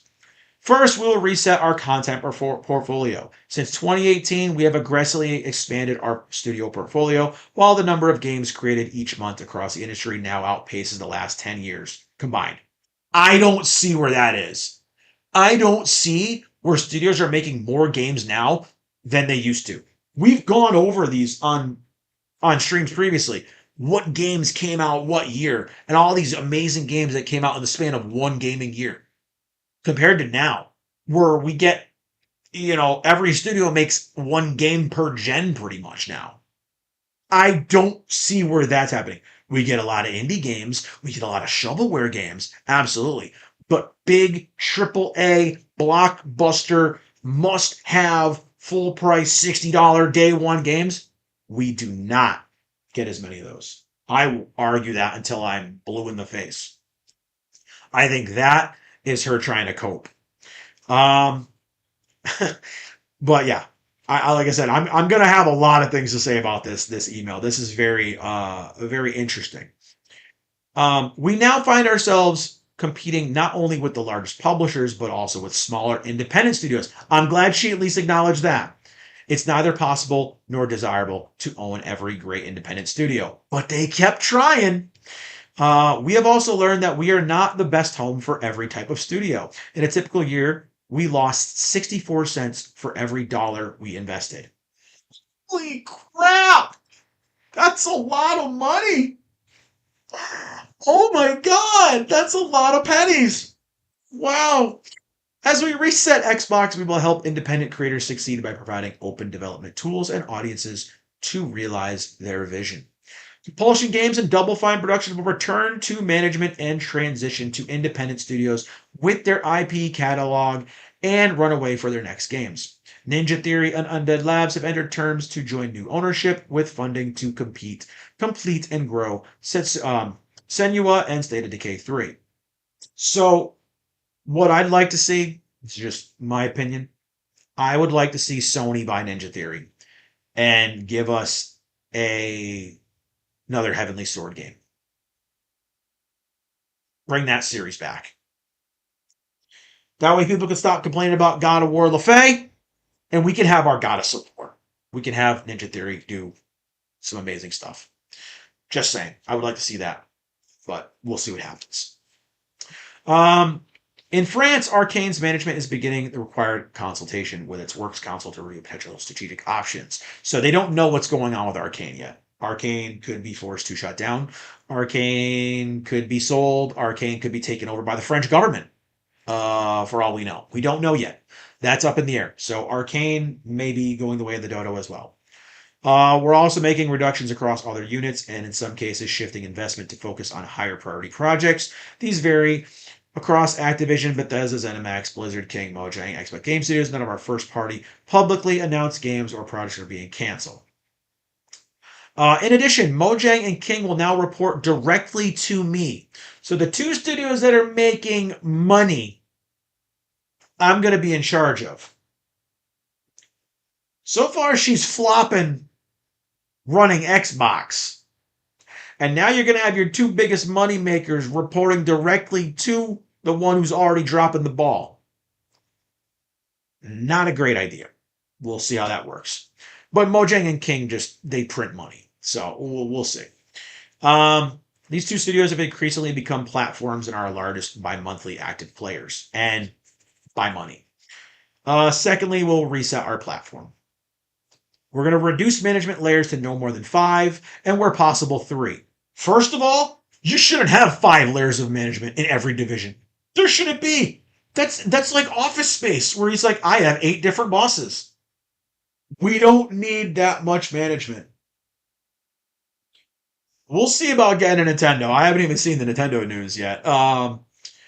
Let's see. As Xbox grew our headcount, we became more fragmented. Teams, studios, and functions often operate independently, and it became harder to work towards a shared goal, make the right trade-offs, and get things done. I agree they couldn't get things done, but I disagree with the having everything, not wanting things to operate independently. I think if you buy a studio, you should let them operate independently until they screw up. And when they screw up, then you have to step in, put on the daddy pants, and give them a slap, right? I think we should let them operate independently. For the first time, we're establishing a chief operating officer with end-to-end P&L responsibility across content, hardware, platform, and services. Helen Chang has been promoted to this role and will report directly to me. Over nearly 2 decades at Xbox, Helen has helped build some of our most important businesses, from Xbox Live to leading Mojang and the Minecraft franchises. She will bring our businesses together under one operating model, making sure we make clear investment decisions, learn from our successes and our failures, and hold ourselves accountable. So we're going to promote another person who's going to promote directly to me, and I'm going to be in charge of more things, and I'm going to oversee more stuff, and me, when me has already been dropping the ball all this time. Again, not a great plan. We got about a guy who retired. All right. History is full of companies that mistake longevity for inevitability. We will not be one of them. Okay, so that's it for that Xbox article, right? But we're going to go over here to talk about Game Pass, because this, again, goes from that email topic where Game Pass isn't quite doing what we want. Something I've been saying on this channel forever is that Game Pass is not sustainable. The only reason Game Pass does what it does is because it's got daddy Microsoft money. Maybe that teat is no longer going to be milked because they're really starting to crack down on stuff. So, Microsoft expected Game Pass would have 77 million subscribers by now, but reportedly only has 30 million, as the Xbox boss admits the strategy has failed. What's next for Game Pass? I added the S because IGN doesn't have editors, apparently. What's next for Game Pass?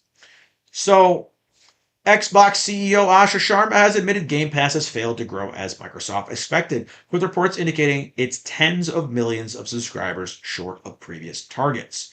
The Wall Street Journal said Microsoft had expected Game Pass subscriptions to hit 77 million this year, but currently only has about 30 million.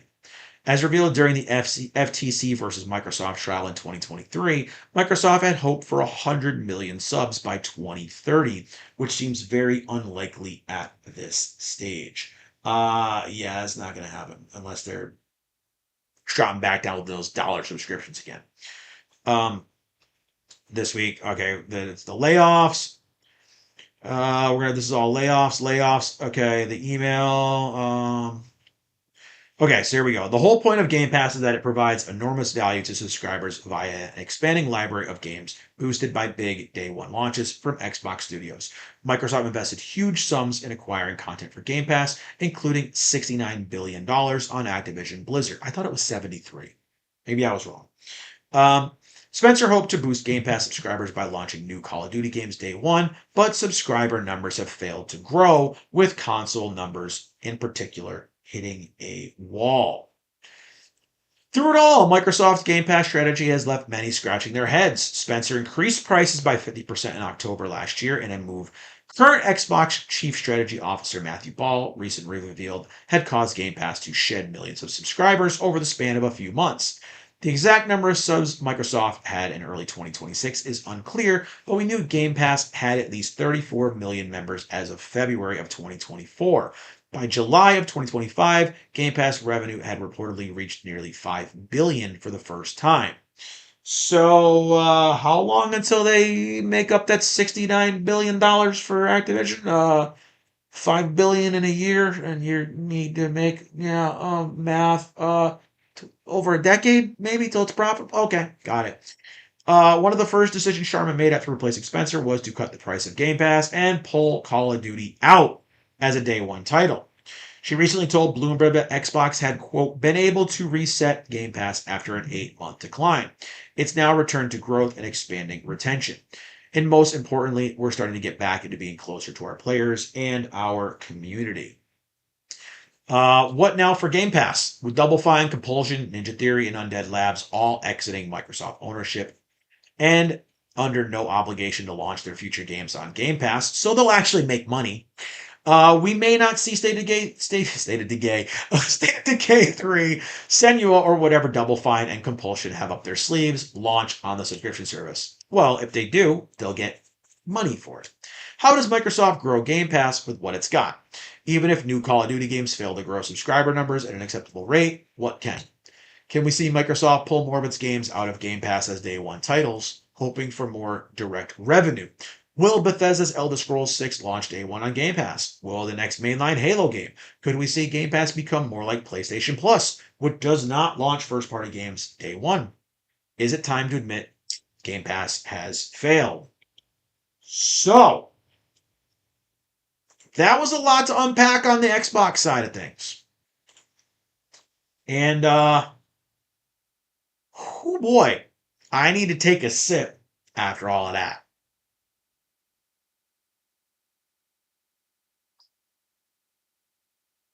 Or a chug. Either way, ooh, that felt good. So, I'm going to go over here to my notes. You know what? Actually, I'm going to get into my notes part of this after we talk about the next topic. That's going to be my closing. My closing statement is going to kind of be this right here. So I'll have my closing statement ready at the end of all this nonsense, right? Because this is a crazy, crazy, crazy time that we're in right now as gamers and nerds. So that's the Microsoft train wreck. Let's talk about Sony's train wreck now. Um, God damn it, I hate this. I hate this. I hate this so much. I don't even want to talk about it because I'm so pissed about it. But we gotta talk about this. But before maybe before I go to the negative, we go to the positive. And you guys were in the stream yesterday. You saw this already, right? But we got positive. We got positive. Let's get positive for a minute. It's whole time. And again, you guys probably saw this yesterday if you were my Final Fantasy IV stream. But I'm excited for this one. So we got from the Jujutsu Kaisen Calling Games Ichiban Show line.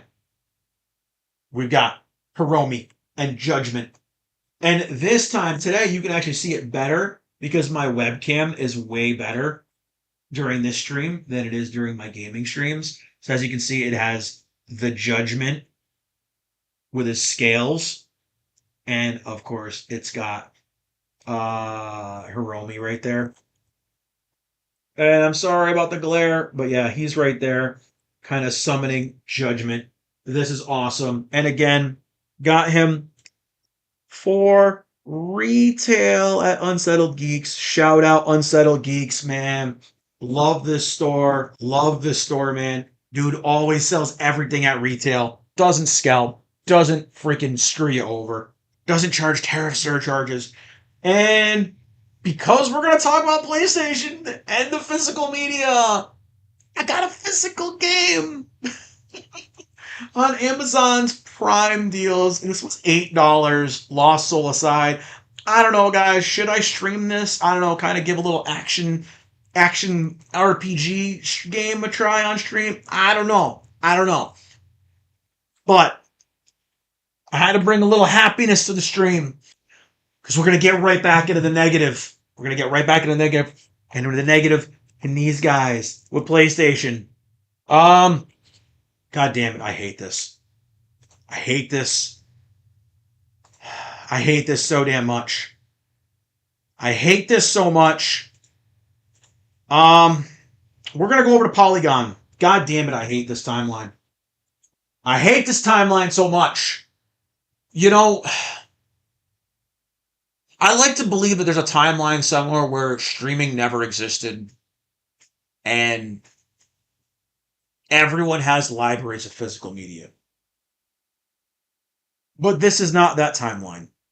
And over here on Polygon, here we go. That's why I didn't wear my PlayStation shirt. I almost wore my PlayStation shirt today, but part of me wants to burn it. Sony is killing physical PlayStation game discs for good. Grim announcement assures that PlayStation 6 will be digital only, and it will be not bought by me. It will be my first PlayStation console I do not buy, and never plan to. So, let's go into this just crap storm of news. Sony Interactive Entertainment announced Wednesday it will stop making physical game discs for PlayStation as consumer preferences and the broader entertainment industry continue to shift away from physical discs to digital.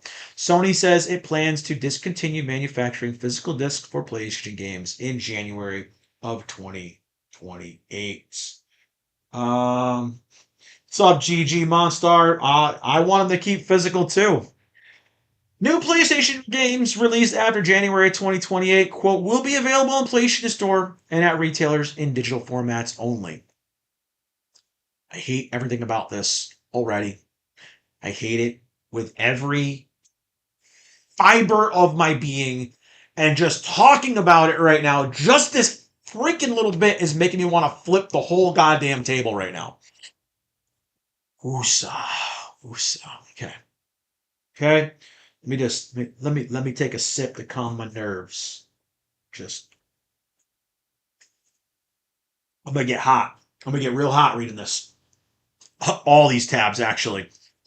This is a natural direction for Sony Interactive Entertainment to adapt to consumer trends as the general preference for digital media significantly outpaces physical discs, said Sid Schumann, Senior Director of Sony Interactive Content Communications, on the PlayStation blog. Uh, this transition will enable us to align more closely with how most of our community prefers to access and play games today. Sales of physical software accounted for just 3% of PlayStation sales in 2024, according to their corporate report in 2025. I do not believe that. And according to the leaks, those numbers are wrong. And we'll get into that. We'll get into the leaks of the actual leaked metrics.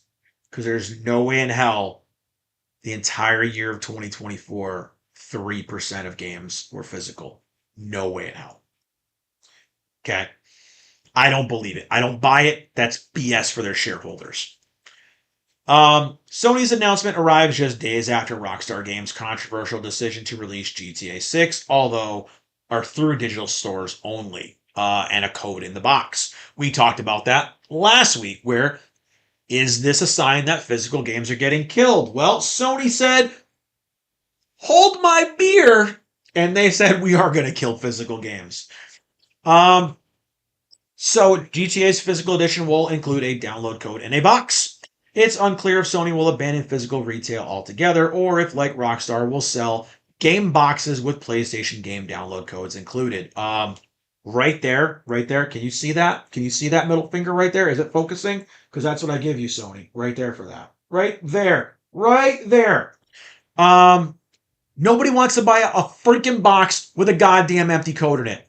Go to hell, eat a dick, choke on it, and let someone with a brain handle your operation because you're retarded. Okay? Sorry. Okay? Getting hot. Getting hot. All right. According to analysts, full game digital sales now account for 80% of PlayStation software sales and 90% on Xbox. That's because nobody buys games on Xbox. They just get Game Pass. Recent gaming console hardware price hikes are making digital-only consoles much more attractive to price-conscious consumers. No. No, they're not. No, they're not. It's just you're not giving us an option anymore. You're taking the option away. If anyone has an option to have a PS5 with a disc drive or without one, majority of people are going to pick the disc drive. That's why the disc drive versions of the PS5s sold much faster than the disc drive less ones. That is why the disc drive add-ons sold at such a high rate, because guess what? Newsflash, people still do like having the option of the physical media. If you are taking that option away, you are putting a gun to the people's head. You are putting a gun to the consumer's head and going, this is what you're going to do, like it. You are forcing that change on the consumer. Rather than giving the consumer options, you are taking the options away. And that is bad for your business. And it looks bad for Sony. So news of physical PlayStation game manufacturing ending in just 18 months will be a blow to physical game collectors and preservationists, however. Sony's announcement about physical games ending comes alongside news of the PlayStation Store ending support on PS3 and PS Vita. Another kick in the ass. We are going to focus on digital only, guys, but we're going to close our digital storefronts. Make it make sense, Sony. Make it make sense. Whose head is in their ass in your upper management and needs to get it removed? Seriously, you're pushing the one thing and then you're taking it away. Again, make it make sense. Stupid move after stupid move after stupid move. It has been this way since Sony moved their operations to California away from Japan. It has been dumb decision after dumb decision after dumb decision, and I blame the American takeover of Sony. I do. Okay, so let's go over to another article before I get too goddamn frustrated. Let's go over to the PlayStation blog, the actual article. This is from July 1st. What a way to piss all over America's birthday, right? Physical disc production ending in January of 2028 for new games releasing on PlayStation consoles. How this has got 1,000 likes, I don't even know. So, in response to shifting trends in consumer preference, new games will be released on PlayStation Store and at retailers in digital format only. This is from, oh God, and this is how you know. This is how you know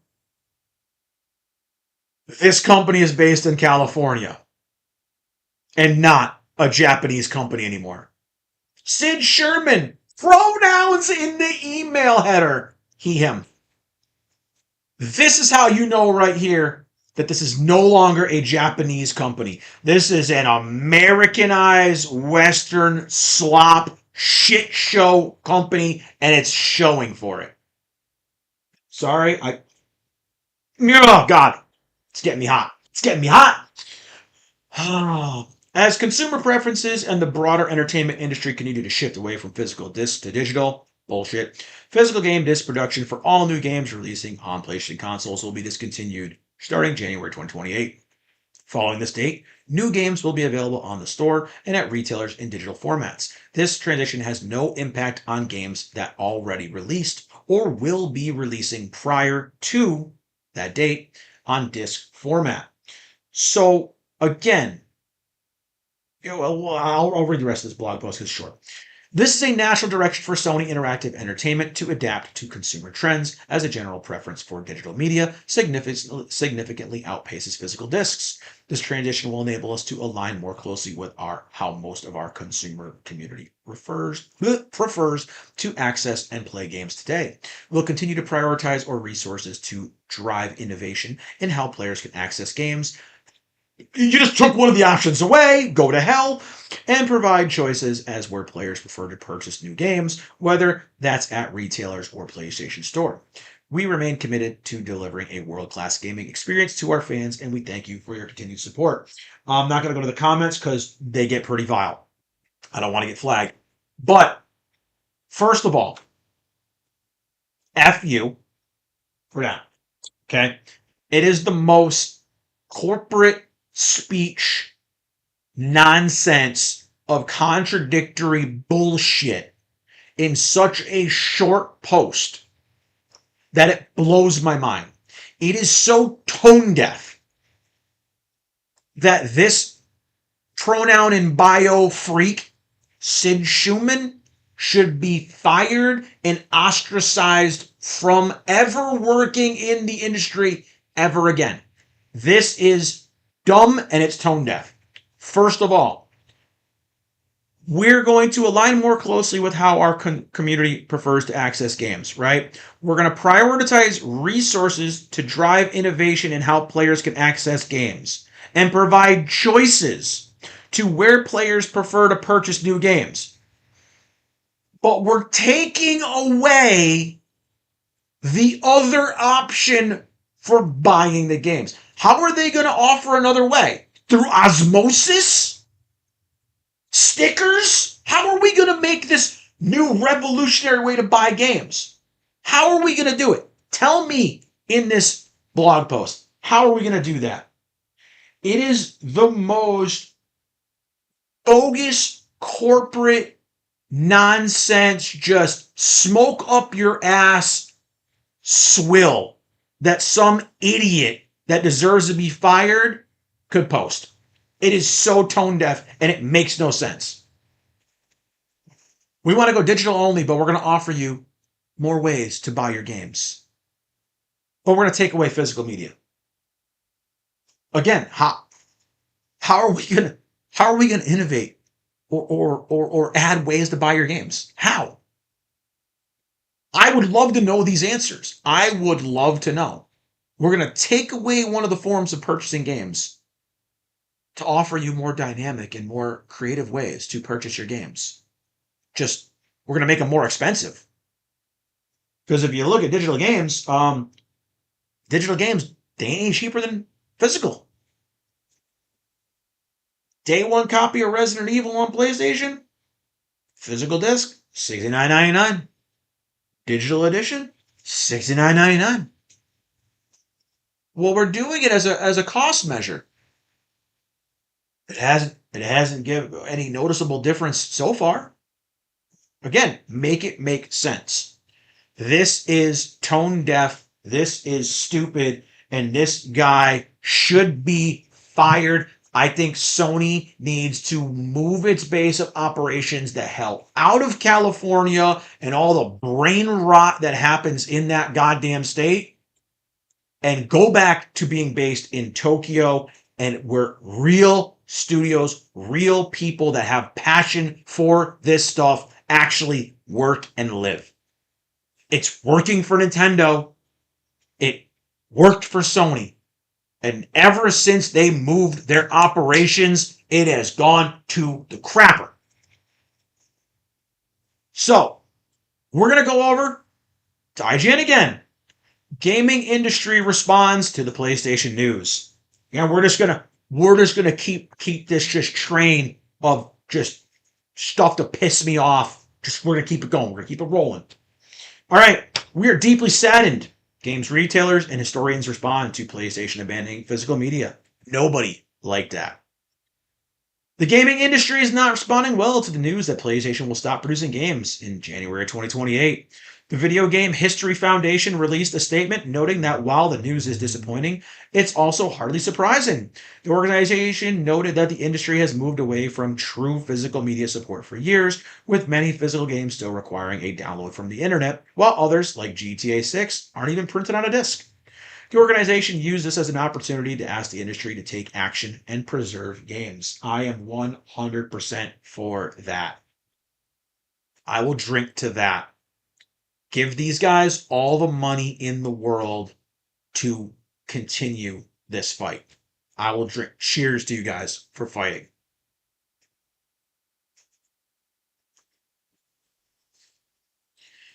What continues to baffle us is what the industry expects institutions like ours to do about it, said the organization.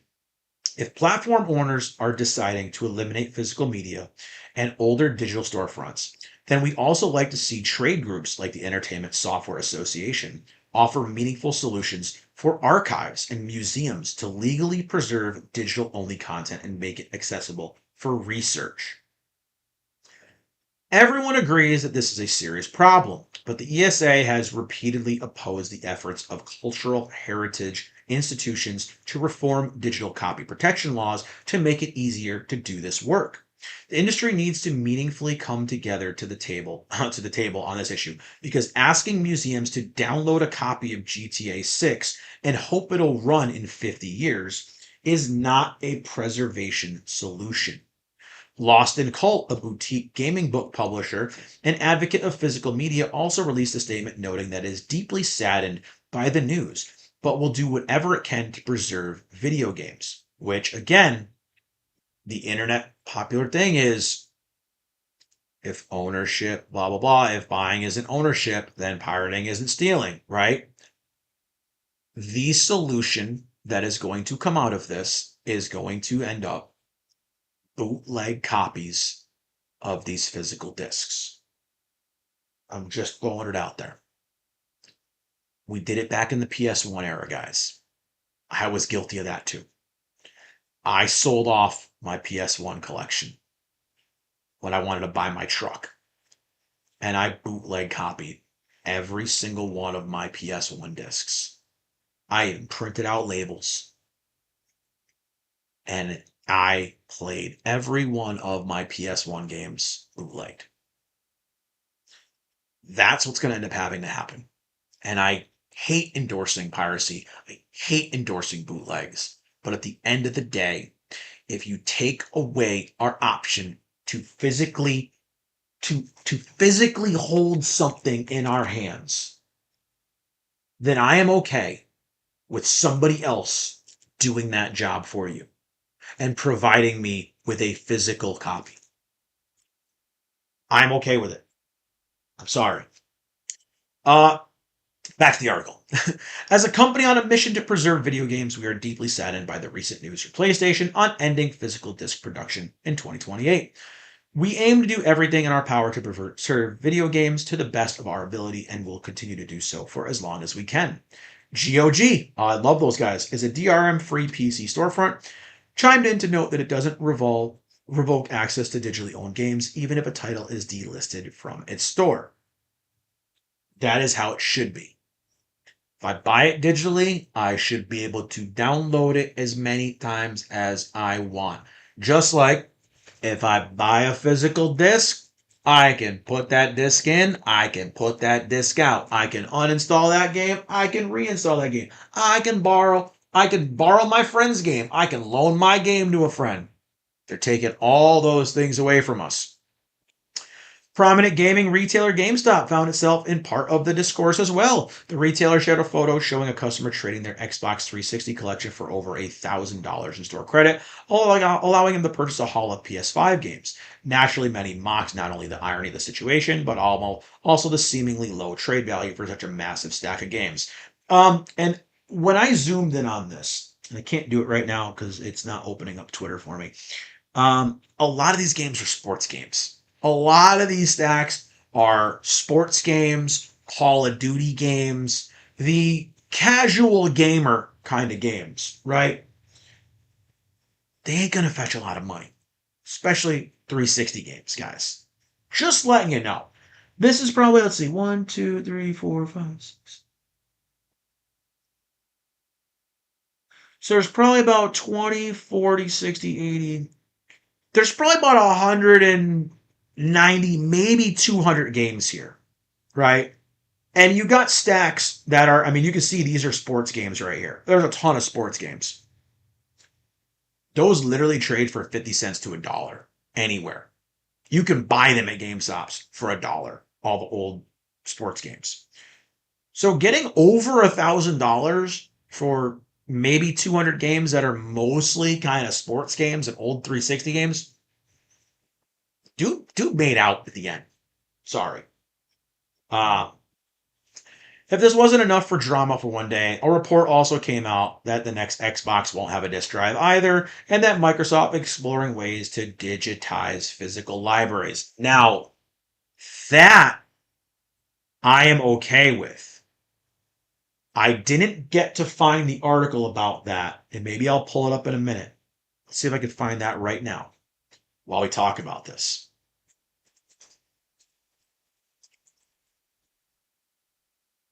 If they can do that, then this will be cool. So before we get into that, um, I have some thoughts about all this. And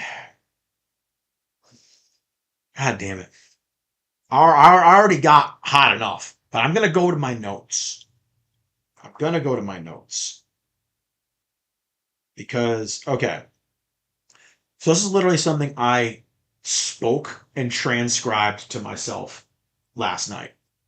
Kind of preparing for this. So I'm gonna kind of go into a little bit of a rant here about the Xbox, the PlayStation, the physical, the digital. We're gonna go into a little bit of a final thoughts. So what I said here is the thing about the gaming industry right now is that we or the fandom, all of us kind of as the gamers, we accepted when Xbox shifted to a more digital focus. And the reason why people accepted it so easily and readily, I guess, was because they touted it as they were giving you a great value with Game Pass, right? Where the games were coming to you for free, day in, day one, etc. Customers didn't really push back against that the way I think they should have.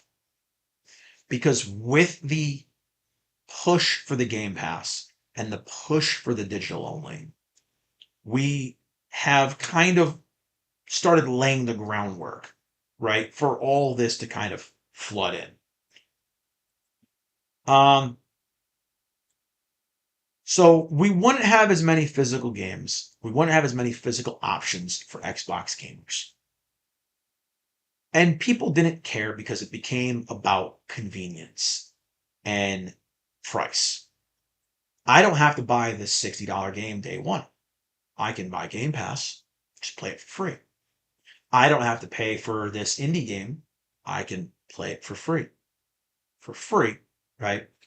And that kind of led into things with this whole big digital shift. PC, Steam, that's a whole other story. That's been going on for a long time. I checked out of PC gaming when PC gaming stopped being physical. But it kind of all started right here with the Xbox, the Game Pass, the push for we want Xbox to be everywhere, right? Um, Now you look over on Sony, right?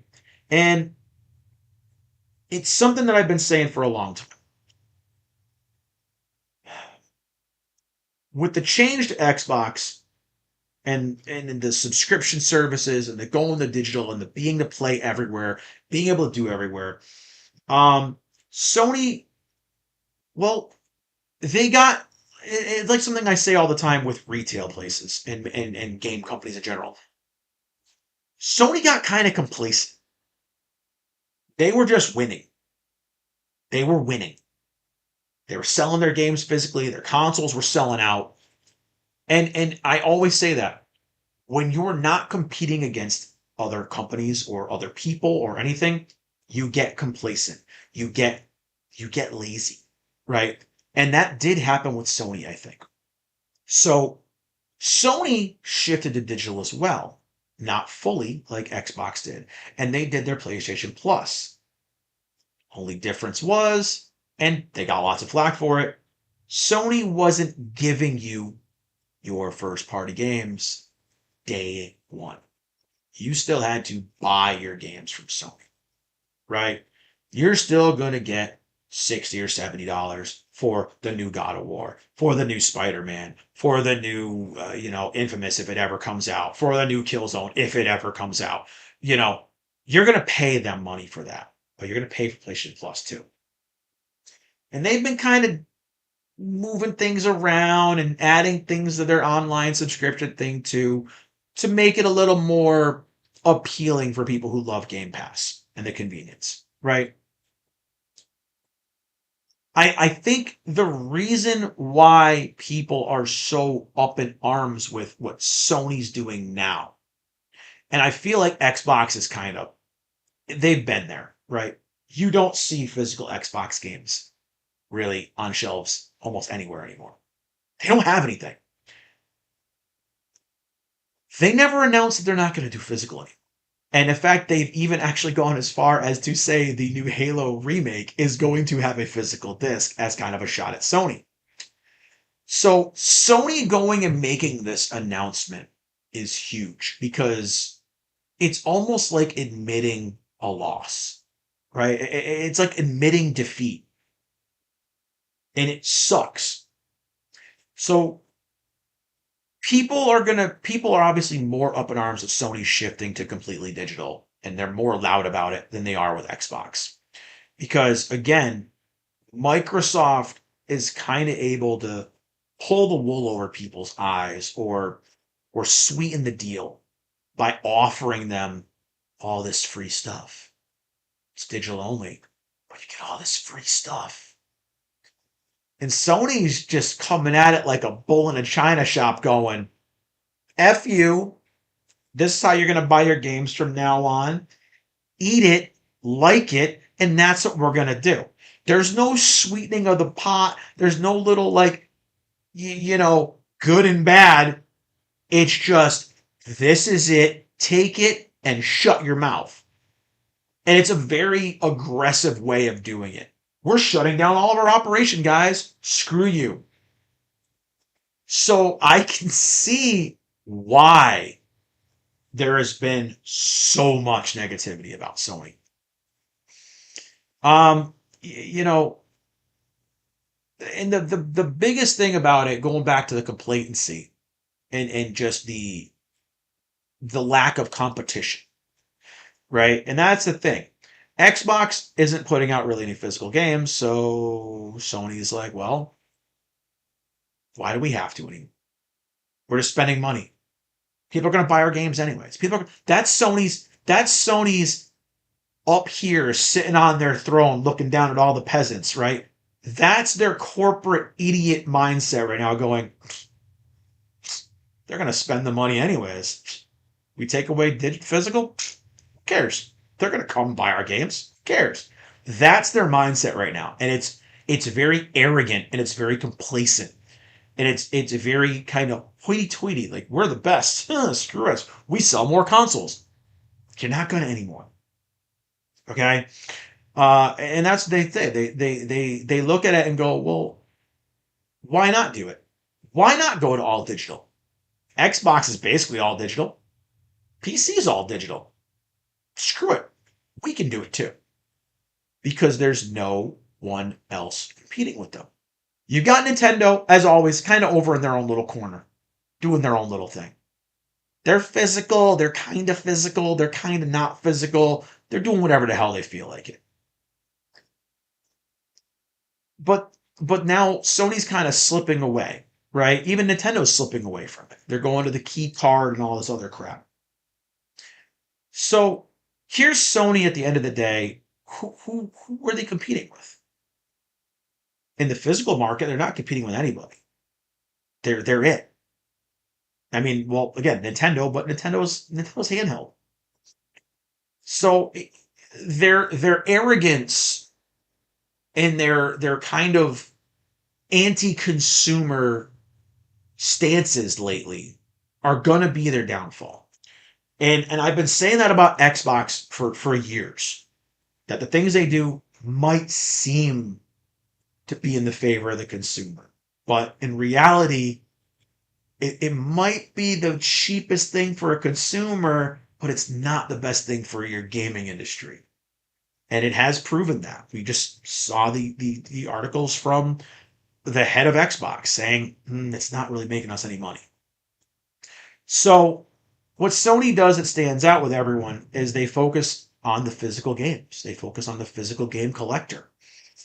And they started to shoot themselves in the foot with their collector editions coming with the physical case and a code in the box.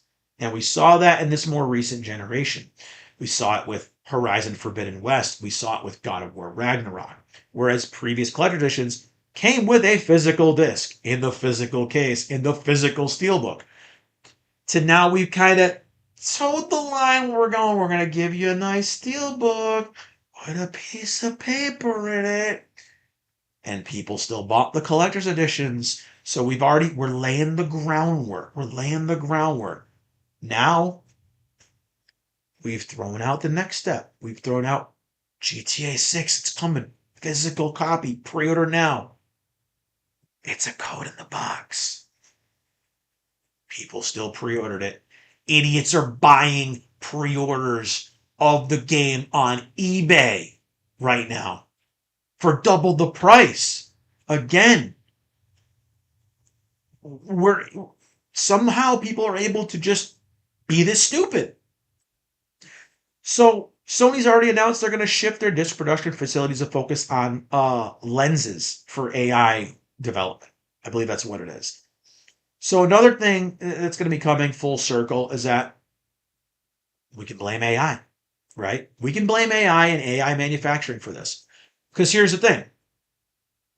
If Sony prints a bunch of discs in their warehouse and they aren't selling those discs, but they don't sell as many of those discs, guess what they're sitting on? They're sitting on an inventory of discs that aren't selling. If they're making lenses and equipment and things like that for AI and data centers, those are getting bought up. Like all these other companies that have shifted over to manufacturing for AI. And I know it sounds like a cop out that I'm shifting blame to AI. But this is from, again, shareholders are not consumers. They're very low. They're very low info. shareholders. They're looking at what is going to make us the most money consistently. And that is what's going to do it. Creating the lenses is going to be more profitable for them than printing a bunch of discs, having to ship them out, having them sit in their warehouse, building up inventory, selling them at a discounted price later, et cetera, et cetera, et cetera. So there's a lot of moving pieces to this. So the worst part about it is, Sony shifting their manufacturing to lenses and pieces for AI is not creating physical media for us. AI is not creating anything meaningful for us. AI is not creating anything of value for us other than internet memes and kind of funny things to post on the internet, right? It's years and years away from being able to create video games and things like that. We're in movies. We're probably a decade out from that. So at the end of the day, Sony is shifting to something that the consumer can have to focus on something that is actually anti-consumer. And that is where one of the biggest kind of slaps in the faces is with that. Um, I guess it's kind of my little thoughts on all of it. So at the end of the day, I really tried to keep my composure just now during that, and I gotta give myself credit. I kept my composure right there. Thankfully, I had those notes prepared, so I wasn't kind of going off the hinge. But I think the biggest takeaway from this is that I think Sony is shooting themselves in the foot, right? And I think it is a damn shame that they are doing this to them and to their fans. I think again one of the biggest downfalls of Sony has been moving their operations to California. California is not known for good decisions.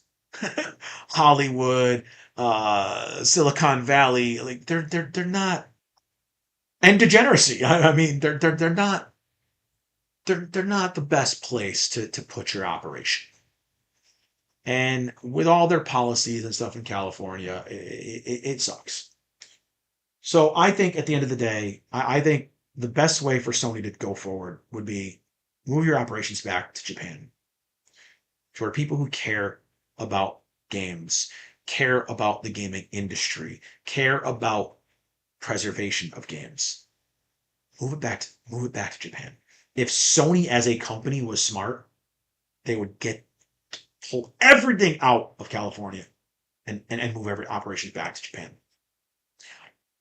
And again, I know it's not the full fault, but for Sony to go and say all this, physical media, yada yada yada, is nowhere to be found. I'm gonna try to find this article real quick, so bear with me. I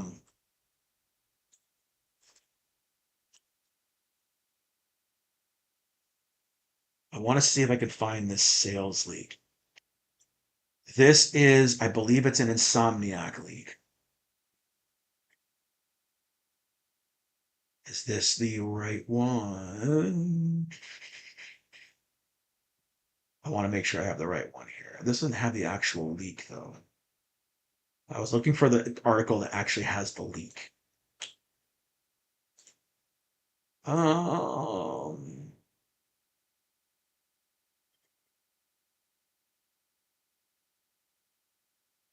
okay, so we're gonna go over here to just this is just a random this is an article. I haven't found the actual.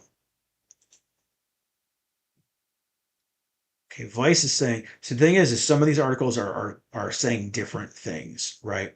So I'm trying to find the actual leak.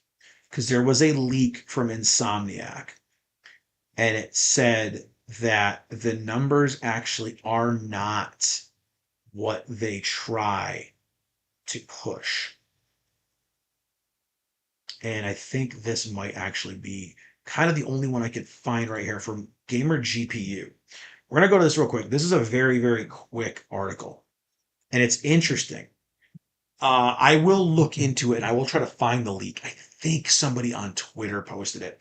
But an Insomniac leak revealed the ratio of physical to digital PlayStation sales. And this is from July 3rd of this year. Recent claims that digital versions of games account for 78% of total PlayStation console sales have been taken out of context. This statistic includes numerous indie titles and older games that are exclusively available digitally, significantly distorting the overall picture. To objectively assess true demand, it's necessary to consider major releases that were released simultaneously on physical and digital stores. Data from Insomniac Games leaked last year reveals a completely different picture. According to internal Sony documents, 31 of 33 major story driven exclusives sold more on physical discs. Uncharted 4 accounted for 83% physical sales. Sackboy and Ratchet and Clank Rift Apart accounted 75%, and Spider-Man and Last of Us 2 had over 60%. Digital sales dominate primarily in games as a service segment, such as MLB and sports games, where users prefer to stick with discs for regular gaming sessions. The data challenges the popular notion that physical format is completely lost its relevance. Experts note that companies' desire to abandon disk drives is driven solely by a desire to maximize their own profits. With digital distribution, platform holders avoid paying a 30% commission to retail stores and completely control prices, simultaneously destroying the secondary market and depriving gamers of the right to physically dispose of their purchased copies of games. That is a very interesting thing. And I've been saying that forever. I don't trust these physical numbers to digital numbers. Because if you look at games, Resident Evil Requiem, that game physically sold out everywhere. Online retailers, physical brick and mortar stores, it was gone.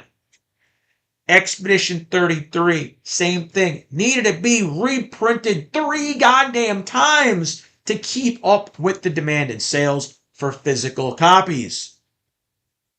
So it's very interesting to see that. And I'm going to see if I can find the post. I think Sevi posted it. There was an actual chart, and I'm going to try to find it. But it's a very interesting kind of metric there that, again, when you're putting up your digital sales and your physical sales numbers, you have to account for the fact that a lot of digital games, indie games and things like that, are only digital. And there are no physical options. So again, if you take that option away from people, it is going to boost that metric up because there's no other option. You know? So it's it's disingenuous. I don't know how else to even put it. It's disingenuous. And I'm gonna try to find that.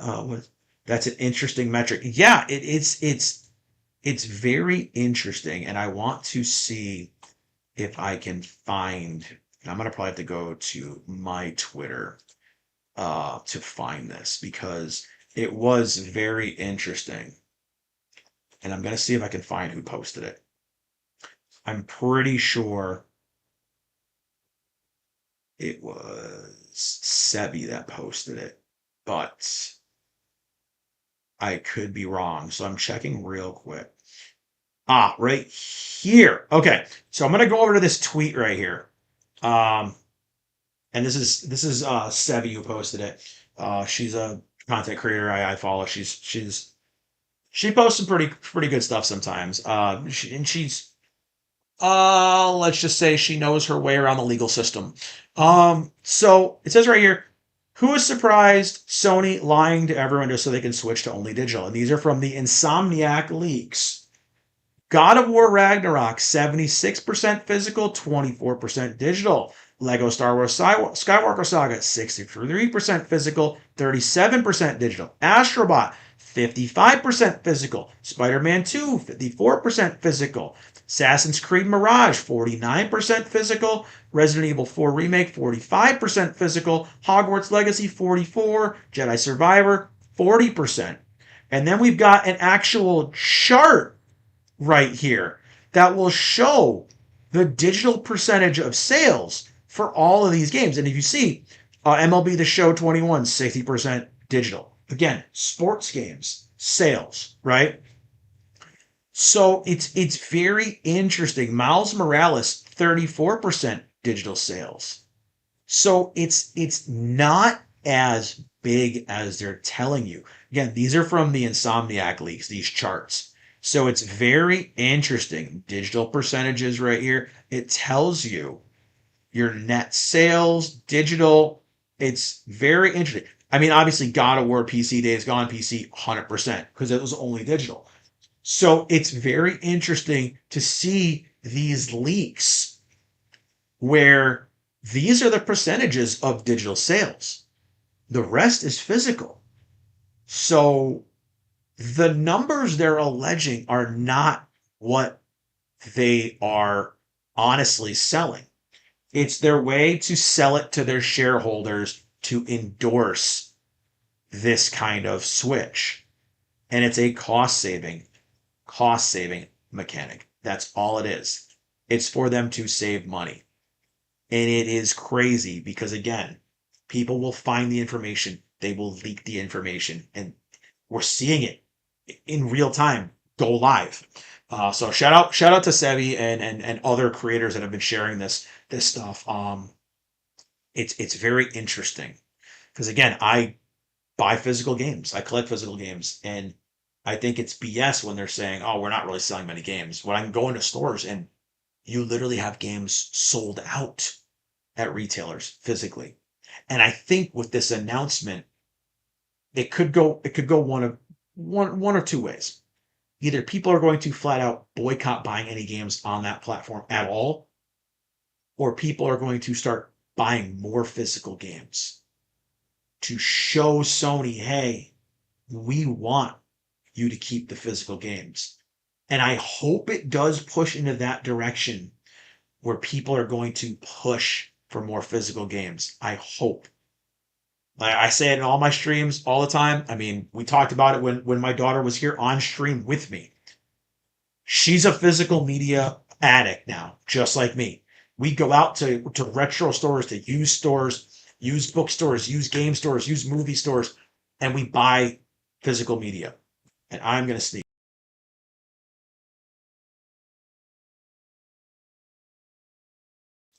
Okay, I think I got it. All right. So I think physical media is one of the very important things that we need to keep going. And again, if Sony's going to take that option away from us, I am not opposed to the alternative, which is other people taking matters into their own hands and bootlegging these games and creating physical discs. I'm sorry to say it.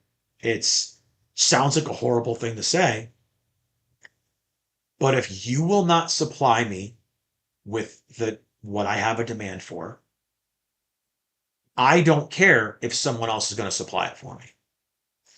I have, again, I found it at a used movie store. I found a bootleg copy of Motley Crue, The Dirt, a Netflix movie. Um, it's gorgeous. It's a fully upscaled Blu-ray. It looks great. And I thought it was real. I thought I found something very unique. I thought I found a screener copy of The Dirt. Turned out it was a bootleg. But again, In the era of streaming and digital only, if you are not going to supply me as a customer the option to give you my money to buy a physical copy, a tangible good, and somebody else is going to turn around and offer me that option to buy your product in a physical, tangible manner, I'm going to give them my money over giving it to you. And I know that's not the most popular take, but I think it does more good than saying, yeah, I just pirate it for free. I would rather not bootleg a stream copy or bootleg a digital copy. If someone wants to make me a physical copy of a game, you're damn right I'm going to take it.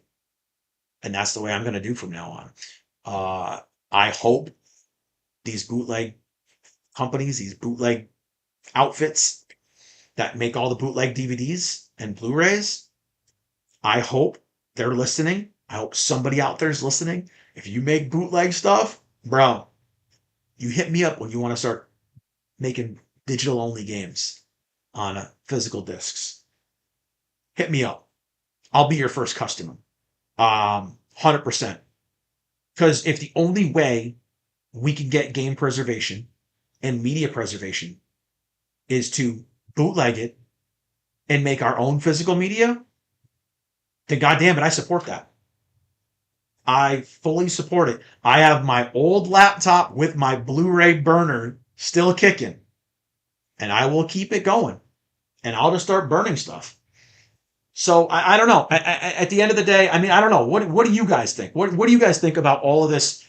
All this stuff, all this removal of physical media, the going to all digital. I mean, yes, I think we talked about it on a stream yesterday. I think it was part of it is people's fault, the consumer's fault, the laziness, the convenience factor. All that does add into this. So I can't blame the company. They're not in full blame.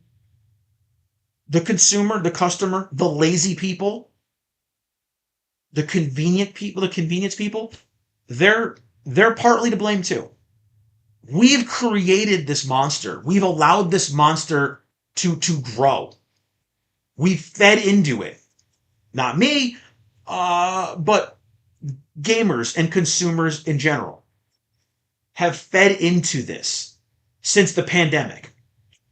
The pandemic is where the streaming bubble kind of exploded, right? All the streaming services popped up. Everything became stream this, watch it digitally, buy it on digital, buy this, buy that. It's where we saw the collapse of the movie theater. And again, the collapse of the movie theater now has now led to the collapse of physical media. We see less DVD sales, less Blu-rays going on sale, and they're more expensive now. It's wild that a Blu-ray copy of the new Avatar movie is now $45 when Blu-rays used to come out at $20. So now they're selling you the physical media at a higher price because now it's become a luxury premium item, which is how the gaming industry should have been. Physical disc should cost more than digital download. We saw it in that article there. They have to pay 30% to the retailer for a sale of a physical game. They don't pay anybody for a digital game. So it would make more sense to sell the physical copy 60 or 70 bucks and your digital copy at 40 bucks, 45 bucks. I just think they did this and we allowed it to happen as a just in general. And we took convenience and just laziness and allowed it to eliminate preservation. I know so many kids. I work with a bunch of kids in their 20s, early 20s, and they laugh at me for buying physical discs. They go, "Oh my God, what are you going to do? Get up and switch discs?" And they laugh. I just kick back on my couch and I just go. It's like it takes 2 seconds to get up off your ass, walk over to your unit, and put a disc in. It takes 2 seconds to walk back to your seat. It takes 2 seconds to walk back and switch discs. If you are that lazy, you're part of the problem. And that's the way I look at it now. So yeah, it's there's blame on all sides. And I do. I'm not justifying what Sony and Xbox are doing. I think it's garbage. I mean, you guys have heard me ranting about it this whole day, but I do think it also leans to the consumer's fault. I think we have enabled it and we have allowed it to go on and we have not pushed back against it. And the sad part is now there's a vocal minority going against things, but it's too little too late. The ball's already rolling, the machine's already moving, and the things are already in place. And I just unless somebody does something, I mean, we're gonna probably have things like limited run games, printing their own games and oh my god, who are all the other companies? Those are the little companies that do their own printings of games. Those will be in more demand. And I think if GameStop was smart, they would go over to Sony and they would go, hey, we're going to waive the 30% retailer fee. You let us exclusively sell physical copies for your platform. So 2028 comes, new PlayStation 5 games come out. Digital only, unless you go to a GameStop and they have a disc. I think that would be a smart idea for GameStop or some other retailer to become exclusive disc only retailers. And if they could make something like that happen, it would be astronomical value to that company. And I've been saying that for a long time. I think GameStop should get into the limited run games type of thing where they are the only person you can buy that physical game from. It would drive traffic to their website. It would drive traffic into their stores because if you want that game, that digital only, GameStop's got a physical, tangible copy for you. And if you don't like it, you can trade it in later. I think instead of them investing in all the crypto and the freaking NFTs they did, I think that would have been the smartest thing for them to do would invest into exclusive physical copies of digital games. And I think maybe 2028, maybe we see something like that. Maybe we see companies say to Sony, well, hey, look, we'll manufacture the discs. We'll do it. Just you give us the rights to it and we'll sell them. And I think somebody could do it and somebody could save physical media to an extent. But I just don't I just don't think it's going to happen. It's again wishful thinking. It's me hoping that in another reality this isn't happening, and I don't know, man. It's been rough. It has been a rough year to be a gamer.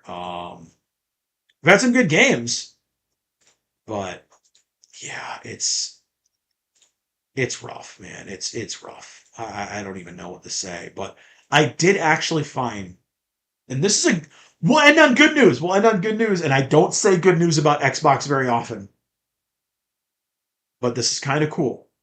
This is kind of cool. I found the article. This is on purexbox.com. Xbox Disc to Digital feature will allow you to digitize your physical collection, but only for Xbox One and Series X titles. Back in May, we highlighted a rumor about a potential disc to digital feature being implemented by Xbox, which would be able to receive digital entitlements for your physical games. The outlet said at the time it was very unsure of the specifics, but The Verge is now reporting a lot more details today, unveiling how it's expected to work when it's presumably revealed in the coming months. Now, if this is real, this will be amazing.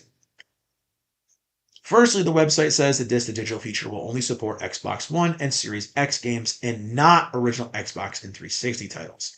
The idea is that you'll insert the disc into one of the consoles and receive a digital entitlement that's locked to the disc itself. So it's a little weird. I mean, if you're already going to put the disc in, what's the point of having the digital? So it might not be as cool as it sounds. But if the digital versions of those games support Xbox Play Anywhere or cloud gaming, you'll be able to access those features as part of this. The only potential issue is with certain Xbox One discs. Microsoft apparently has been telling testers of the disc to digital program that it depends on how and when the disc was manufactured, although that might just be a quirk of the testing process. Finally, it's mentioned that the discs will still work even after you digitize them, and the digital entitlement won't disappear unless you loan the disc to a friend or sell it permanently. So it says right here, this digital entitlement is tied to the specific disc and will move from account to account if you swap the physical game with a friend or log into a different Xbox profile and try to play a disc-based game. Disc will still work after they're digitized, and you'll only lose a digital entitlement if you loan the disc to a friend or sell the disc to someone else. Microsoft is currently testing this new feature internally, and I expect we'll hear more about it in the coming months. So that to me is that's a little nugget of good news. A little nugget of good news. To where Xbox is going to try to make it to where you can own a physical disc and get it digitally. I like the concept. It's still not going to save the industry, but it was a nugget of good news. I had to get one nugget of good news out there, and I guess we can close out with something to laugh at. And we're going to go over to the box office for another James Gunn DCU flop that might actually rival the Marvels. Man, I didn't know that was even going to be possible. So let's go check on Supergirl so we can get a laugh, because you know what? I need a laugh after this stream. It's over to Box Office Mojo. It's our girl, Kara Zor-El, aka Supergirl. In the most James Gunn of not James Gunn made movies. We have not yet hit $100 million at the box office.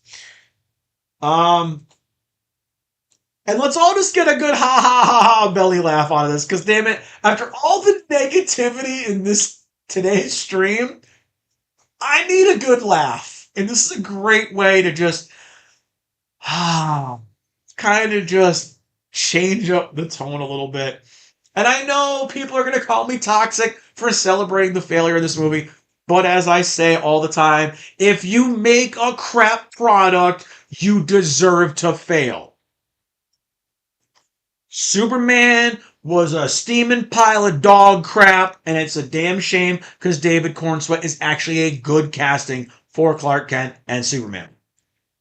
Millie Alcock, I had absolutely no problem with her casting, but everything else about this movie looked bad, especially when they said what the source material it was going to be based off of was going to be. And it was a trash story arc, and they made it even worse in the movie, which, yes, I did watch it, and I did sail the seven seas with it, or the high seas with it, I should say. And it was not good. It could have been good. It could have been good, but goddamn it, it was bad. We have now hit the $99 million mark. We have not hit the $100 million mark yet, DC. And it said it's going to digital soon. So let's just take a look at its competition, which was the Marvels. It ended its worldwide at 206 million. And damn it, Supergirl might not hit that number. I'm sorry, I had to get it out there. I had to get a laugh. I had to get a laugh out of it. Oh, look at that. I'm smiling now. I'm smiling. I hope they fire James Gunn. They get him out of that position at DC because he sucks. He is so up his own asshole that he doesn't know how to make a good movie anymore. He doesn't. Yes, he got lightning in a bottle with the Guardians movies. He took characters nobody gave a crap about, gave him his own little James Gunn spin, and it worked. But you can't do the James Gunnism with every goddamn superhero, especially not with Superman or Supergirl. You can't do it. And whose idea was it to make Supergirl your second major movie in your universe? Superman, Batman, Wonder Woman, Justice League. Those are your four pillars of the DC universe. You do the tertiary characters and the secondary characters after you successfully do your main heroes. Look at how Marvel did it. Marvel did it. You had Iron Man, you had Thor, you had Captain America, you had your pillars. Then everyone else kind of came, and we came together and we made the Avengers movie. And then we spun off and we did all these other crazy things. DC is on its next reboot, and it still can't freaking do it. They still can't get it right. How hard is it to just greenlight Superman, Batman, Wonder Woman? Maybe a Green Lantern movie that doesn't suck, and then get us a Justice League.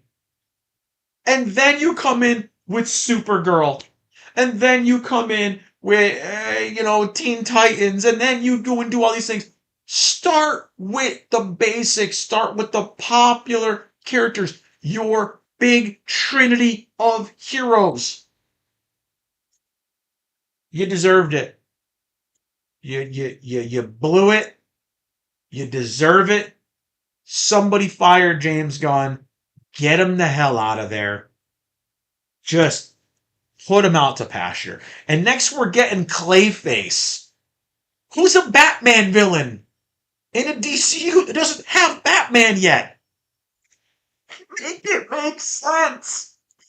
Make it make sense.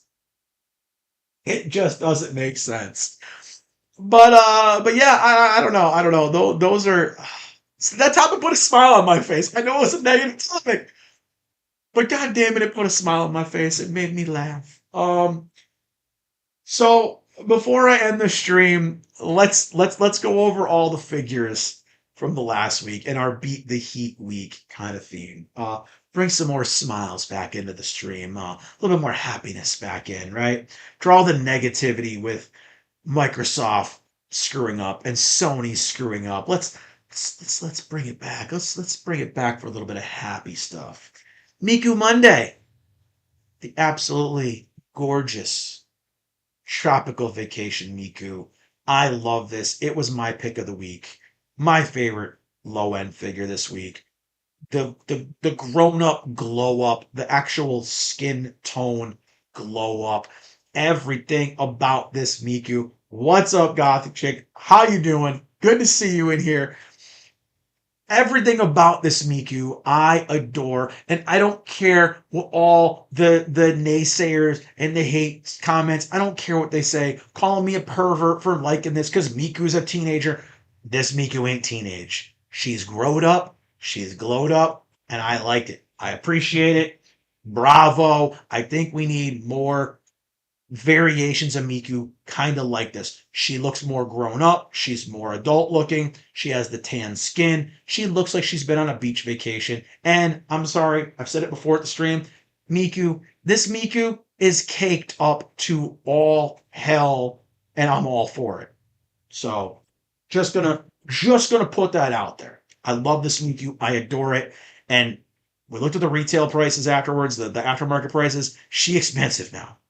If you could find this one, highly recommend it, guys. Get yourself one of these if you can, because she is awesome. She is damn near one of a kind. I have not seen anybody else do a Miku like this, a licensed Miku like this. So bravo for them doing it, and god damn it, she's gorgeous. Twin Tuesday, another bikini top plaid figure with Rem in her Little Mermaid Fairy Tale Collection series by Furyu, which had, again, a Rem and a Rom in the Little Mermaid outfits. And we had a bunch of other duos as well. Again, we had Red Riding Hood and a wolf. We had a wolf and a sheep. We had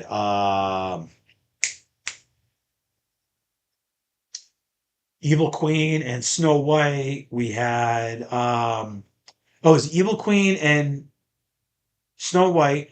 There was Alice and there was the Red Queen. Yeah, there were a few of them. So very, very awesome piece. Waifu Wednesday, the only one that got throttled this week, and it's because of, I think, the tan bottoms and her cheeks being out might have been tripping the algorithm and the AI for nudity. We had Lucy from Fairy Tale in her Aquarius costume by Good Smile Company, the Papa Parade. Again, with that base, this is one of the original line series with the hex bases. Absolutely gorgeous. And as you can see there, she was kind of caked up, and those shorts look almost skin tone. That's probably why she didn't pass the algorithm check. Reincarnated Thursday, going to slime with our boy Rimuru, wearing barely anything but a sheet in his Raphael reawakening kind of mode. And as weird and simple as this one is, god damn it, he gets a ton of likes, he gets a ton of views, and y'all simp over Rimuru. You love Rimmer. The ladies love him, the boys love him. And hey, whatever gets me the views on the channel. Like I said, if they make a shirtless Rimuru figure, you damn right I'm gonna buy them. I'm gonna review them, and I'm gonna show them on the channel because you guys love Rimuru. And Figure Friday was not shown because I was abducted for the 4th of July weekend, so I will show them again. Sexy, sexy Sukuna here, shirtless Sukuna, looking like a boss in the Ichiban Kuji series of Jujutsu Kaisen the first. This was the first Kuji series figure. Focus on him, damn it, not me. And he looks freaking awesome. I love this. He's even got his black fingernails. Oh, geez, I don't want to lose my job for saying black fingernails. For those of you guys know the lore of the channel, I did get in trouble at work for talking about somebody having black painted fingernails. So yeah, don't cancel me for talking about his black fingernails, guys. And then we ended the week, obviously, was Saturday, was 4th of July. I did a very controversial and got a lot of hate messages for my 4th of July post. And if you guys missed that at the beginning of the stream, I went over things. Kotobukiya, Marvel Now, Captain America, Kotobukiya, Rebirth, Superman, Superboy, and Crypto. Yes, that is what Crypto really looks like. And the Ichiban show Star and Stripe. Now, quick recap. I got a lot of hate for a lot of different reasons from this.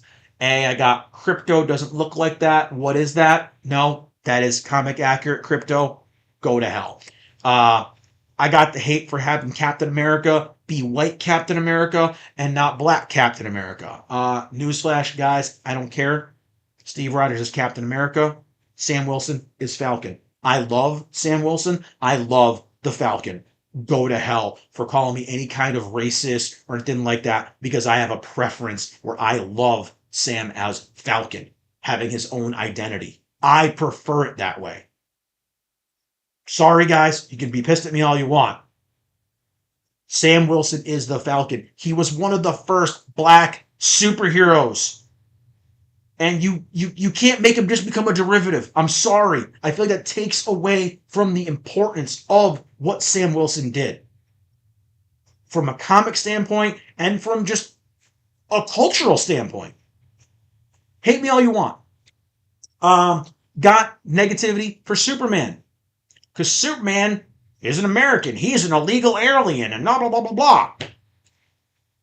As I said earlier in the stream, Clark Kent was adopted legally by the Kents. He is an American citizen. Because guess what, guys? Superman, surprise here, guys, is Clark Kent. So if Clark Kent is a legal adopted U.S. citizen, Superman is too. So don't give me any negativity about Superman being an illegal alien. Go to hell, shut your mouth, eat a dick. And then I got the negativity for Star and Stripe because that's a Japanese anime character. That's not American. Know your lore. Shut your mouth on things you don't understand. Star and Stripe is America's #1 hero in the My Hero Academia lore. So shut your mouth and maybe read a book or watch a series before you comment about it. So yeah, those are my responses in short form to all the hate I got about my, I thought, really cool 4th of July post. And that was it. Those are all the figures for the week. We had a lot of negative topics to talk about. And I think I kept my composure pretty good. Kept my composure pretty good because I brought notes this week. So, oh man, that's gonna be it for today. That's gonna be it for the stream. We're hitting the 3-hour mark. I knew this was gonna go longer than 2 hours. I knew it was because I had a lot of things to say about the Sony stuff. I had a lot of things to say about the Microsoft stuff, and I had some comments about the negative kind of flack I was getting for my posts. So that is going to be it for today. Wait, what?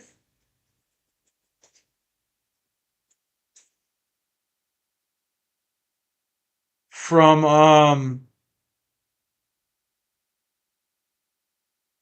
my god. She was young too.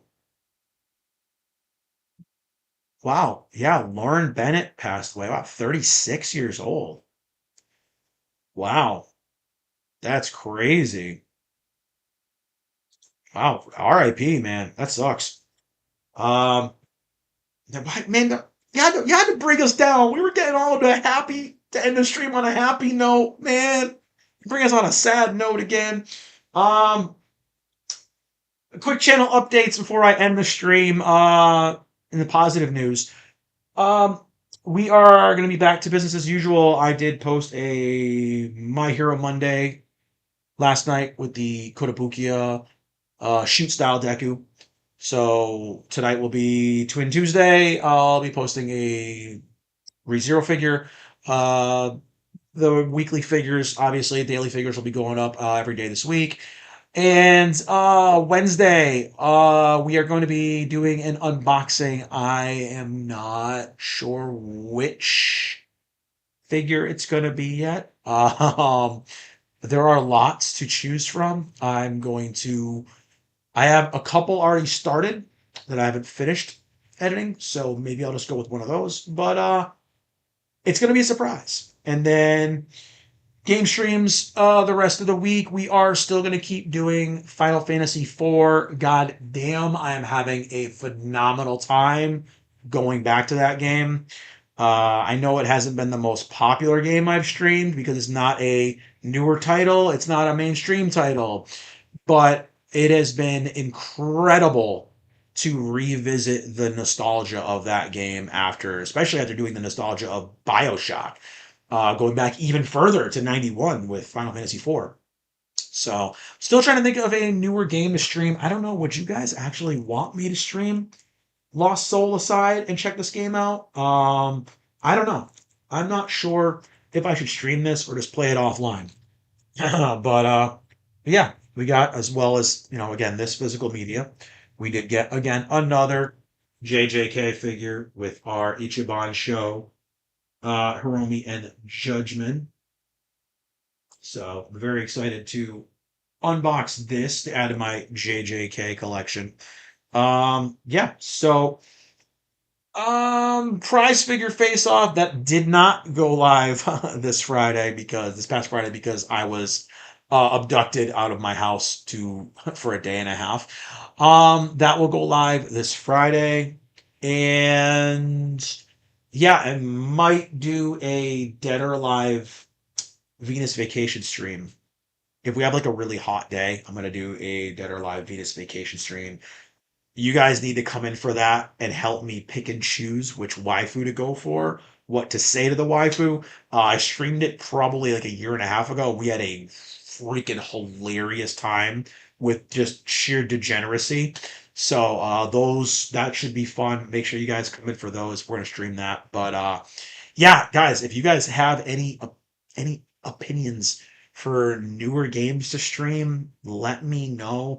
I kind of have a hole here that Pragmata left because Pragmata is my game of the year right now. It was incredible. I adored it, and goddamn man, I don't think another game this year is going to hit like that. That game was phenomenal. I definitely recommend you guys check that one out. So yeah, if you guys have any newer games you suggest me to try, let me know. I know we got new Zenless Zone Zero content coming this weekend, so that might be Friday's stream with our new character, I think is dropping on the 8th. So we'll see what happens. But those are all the updates for what to expect for the rest of the week. Obviously, all of these streams are going to be 11 a.m. Eastern as always. And the long form videos will be 5:15 p.m. Eastern as well, as always on the channel. So that is going to be it, everybody. Thank you so much. People came in and chatted. Thanks to everyone who came in and lurked. Thanks to everyone who's been checking the VODs out afterwards. It has been a huge help and it has been a huge boost. I know I keep getting people telling me I have to change up my setup here. It's kind of bland, it's kind of plain. I'm working on it. I am working on it. I don't know if I have my little animation. Let me see if I do. I might have my little animation. I would try to find I'm trying to make like little animations and things like that where I can kind of spruce things up a little bit, but I don't know if I do. Yeah, I do. So I have like, let me see if I can open this. Can I up this up a little bit? Let's see. I'm gonna show you guys kind of like some stuff that I've been working on. If you guys know, I've kind of got my little mascot character, right? And I'm gonna share screen here. So I kind of been working on doing some little things to spice up the stream a little bit. Just here like this. I'm trying to do some little things like this where I get some little animated GIFs. This is probably going to be a sticker or something like that. I want to make this little animated GIF where she's kind of sipping the coffee, having a little smile. I'm trying to do more things like this.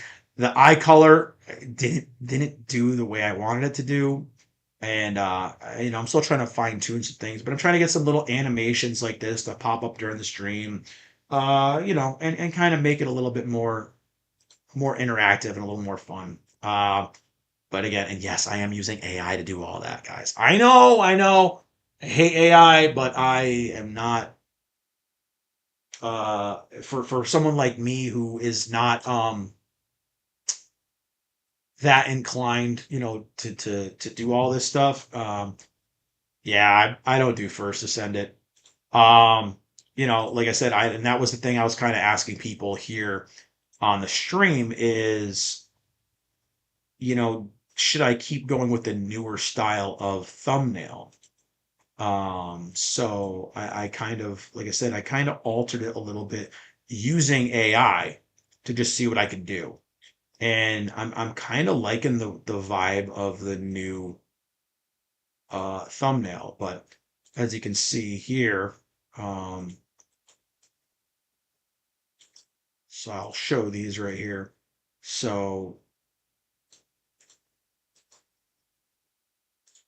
we've got this is actually the one that I made. This looks like my fairly, basic thing. Again, I do kind of like to put my mascot in a little different little fit every time. It was sundress, I thought was appropriate because it was a beat the heat week, but this is a very basic kind of thing, a basic kind of logo. I literally just create all this in Lumi, and I went and I asked AI to kind of alter things for me and, can you spice this up a little bit? And this is what it came out with. And honestly, it even made her have a better facial expression. I'm not gonna lie, I kind of like how this looks as opposed to what I made. And again, I do not have the skills. I can do something very basic like this, but it turned this into this. And I gotta say, I kind of like it. I like the little effects that it made around all of our coffee cups. I like how it kind of made my logo look a little more neon and pop as opposed to how it was. It put kind of some lights in the background here. It blends like a yellow light to match her sundress. It matches a blue light to go around me. I like the little simple kind of things it did. Um, I don't know if I like this logo as much, the font. But then again, well, that was my Marin that I made too. Um, yeah, and again, this one I did the same thing with. I made another Marin, and obviously my final project was to run this through AI and have it change what I did. Uh, and it worked. So I don't know. I think I'm gonna kind of try to retool all of my thumbnails for the podcast to be in this style from now on. So I don't know. We'll see. What are the votes? Yes, everyone does like the new logo style. So yeah, the votes are in. Apparently, you guys do like the kind of AI overlay on the logos. So I appreciate you guys doing it. So yeah. I think like I said, I just do Photoshop, or I use Lumi, a photo editor app on the phones, and just kind of paste all the stuff in together and throw a thumbnail together. But I did the same thing with my Maureen thumbnail where I made that kind of generic one and it came out okay, but the one that it altered for me, it came out so much better. So I I'm kind of going to do that from now on. I think I'm going to make the thumbnails. So I'll show you this one too. Um, so this is the example of what I made versus what. So I made, let's see, that one, and I'm trying to just kind of change the tone of the stream a little bit. I did two different thumbnails. So I made those two, and then I change it to this one. So I'll show those off first. So the ones I made this one, right? I started with this. Oh no, sorry. I started with God, not that one. I started with this, right? And I ran it through AI and I said, "Hey, how can I make this a little more snappy?" And the AI turned it into that. And I've been using Grok AI on Twitter. So again, it kept my general kind of Photoshop that I did, but it kind of elevated a little bit with effects, and it did make the figure more prominent than what my picture looked like, where I made Maureen and her giant boobs look more prominent. This made the actual figure that I'm going to highlight more prominent. I wish it wouldn't have blurred out my hands as much, but I know that's Psy. Um, but again, it kind of worked, and it definitely was a big improvement. Again, something I think AI, as a tool is fine, but is it something that I want us to you know keep going forever with? No. And this was the other one I did. I did this version too, where I put Psy in the actual picture with me, but that was it. So, but yeah, I'm happy that the kind of AI altered thumbnails got some positive responses. So I'm gonna actually go through all of my Caffeinated Collector thumbnails and edit them all into the same style going forward. So you might see the thumbnails change. But yeah, that's gonna be it for today. Again, thank you guys for stopping in today. Thank you for coming in and chatting. Thank you for coming in and lurking and listening to me rant and vent for 3 hours. But we did cover some cool figures. Did have some good eye candy with all the ladies on the stream here today. And it's gonna be it. Like I said, make sure to follow on all the social medias down there below. Click that like button, the subscribe button, the share button for everything. Spread the nerdiness. Um, Cheers to everyone for coming in today, watching the stream, watching the VOD. I appreciate the hell out of it, giving me all the feedback, and keep the feedback coming, guys, because I'm still trying to learn and get my handle on this. But seeing how I started and how it's going now, I feel like I've improved a lot over the course of this year. So thank you guys. I appreciate it. And I will see you all later on this week for game streams. Final Fantasy IV, Dead or Alive Dating, and maybe some Download Zone Zero. Until then, I will see you all later, guys. Bye, everyone.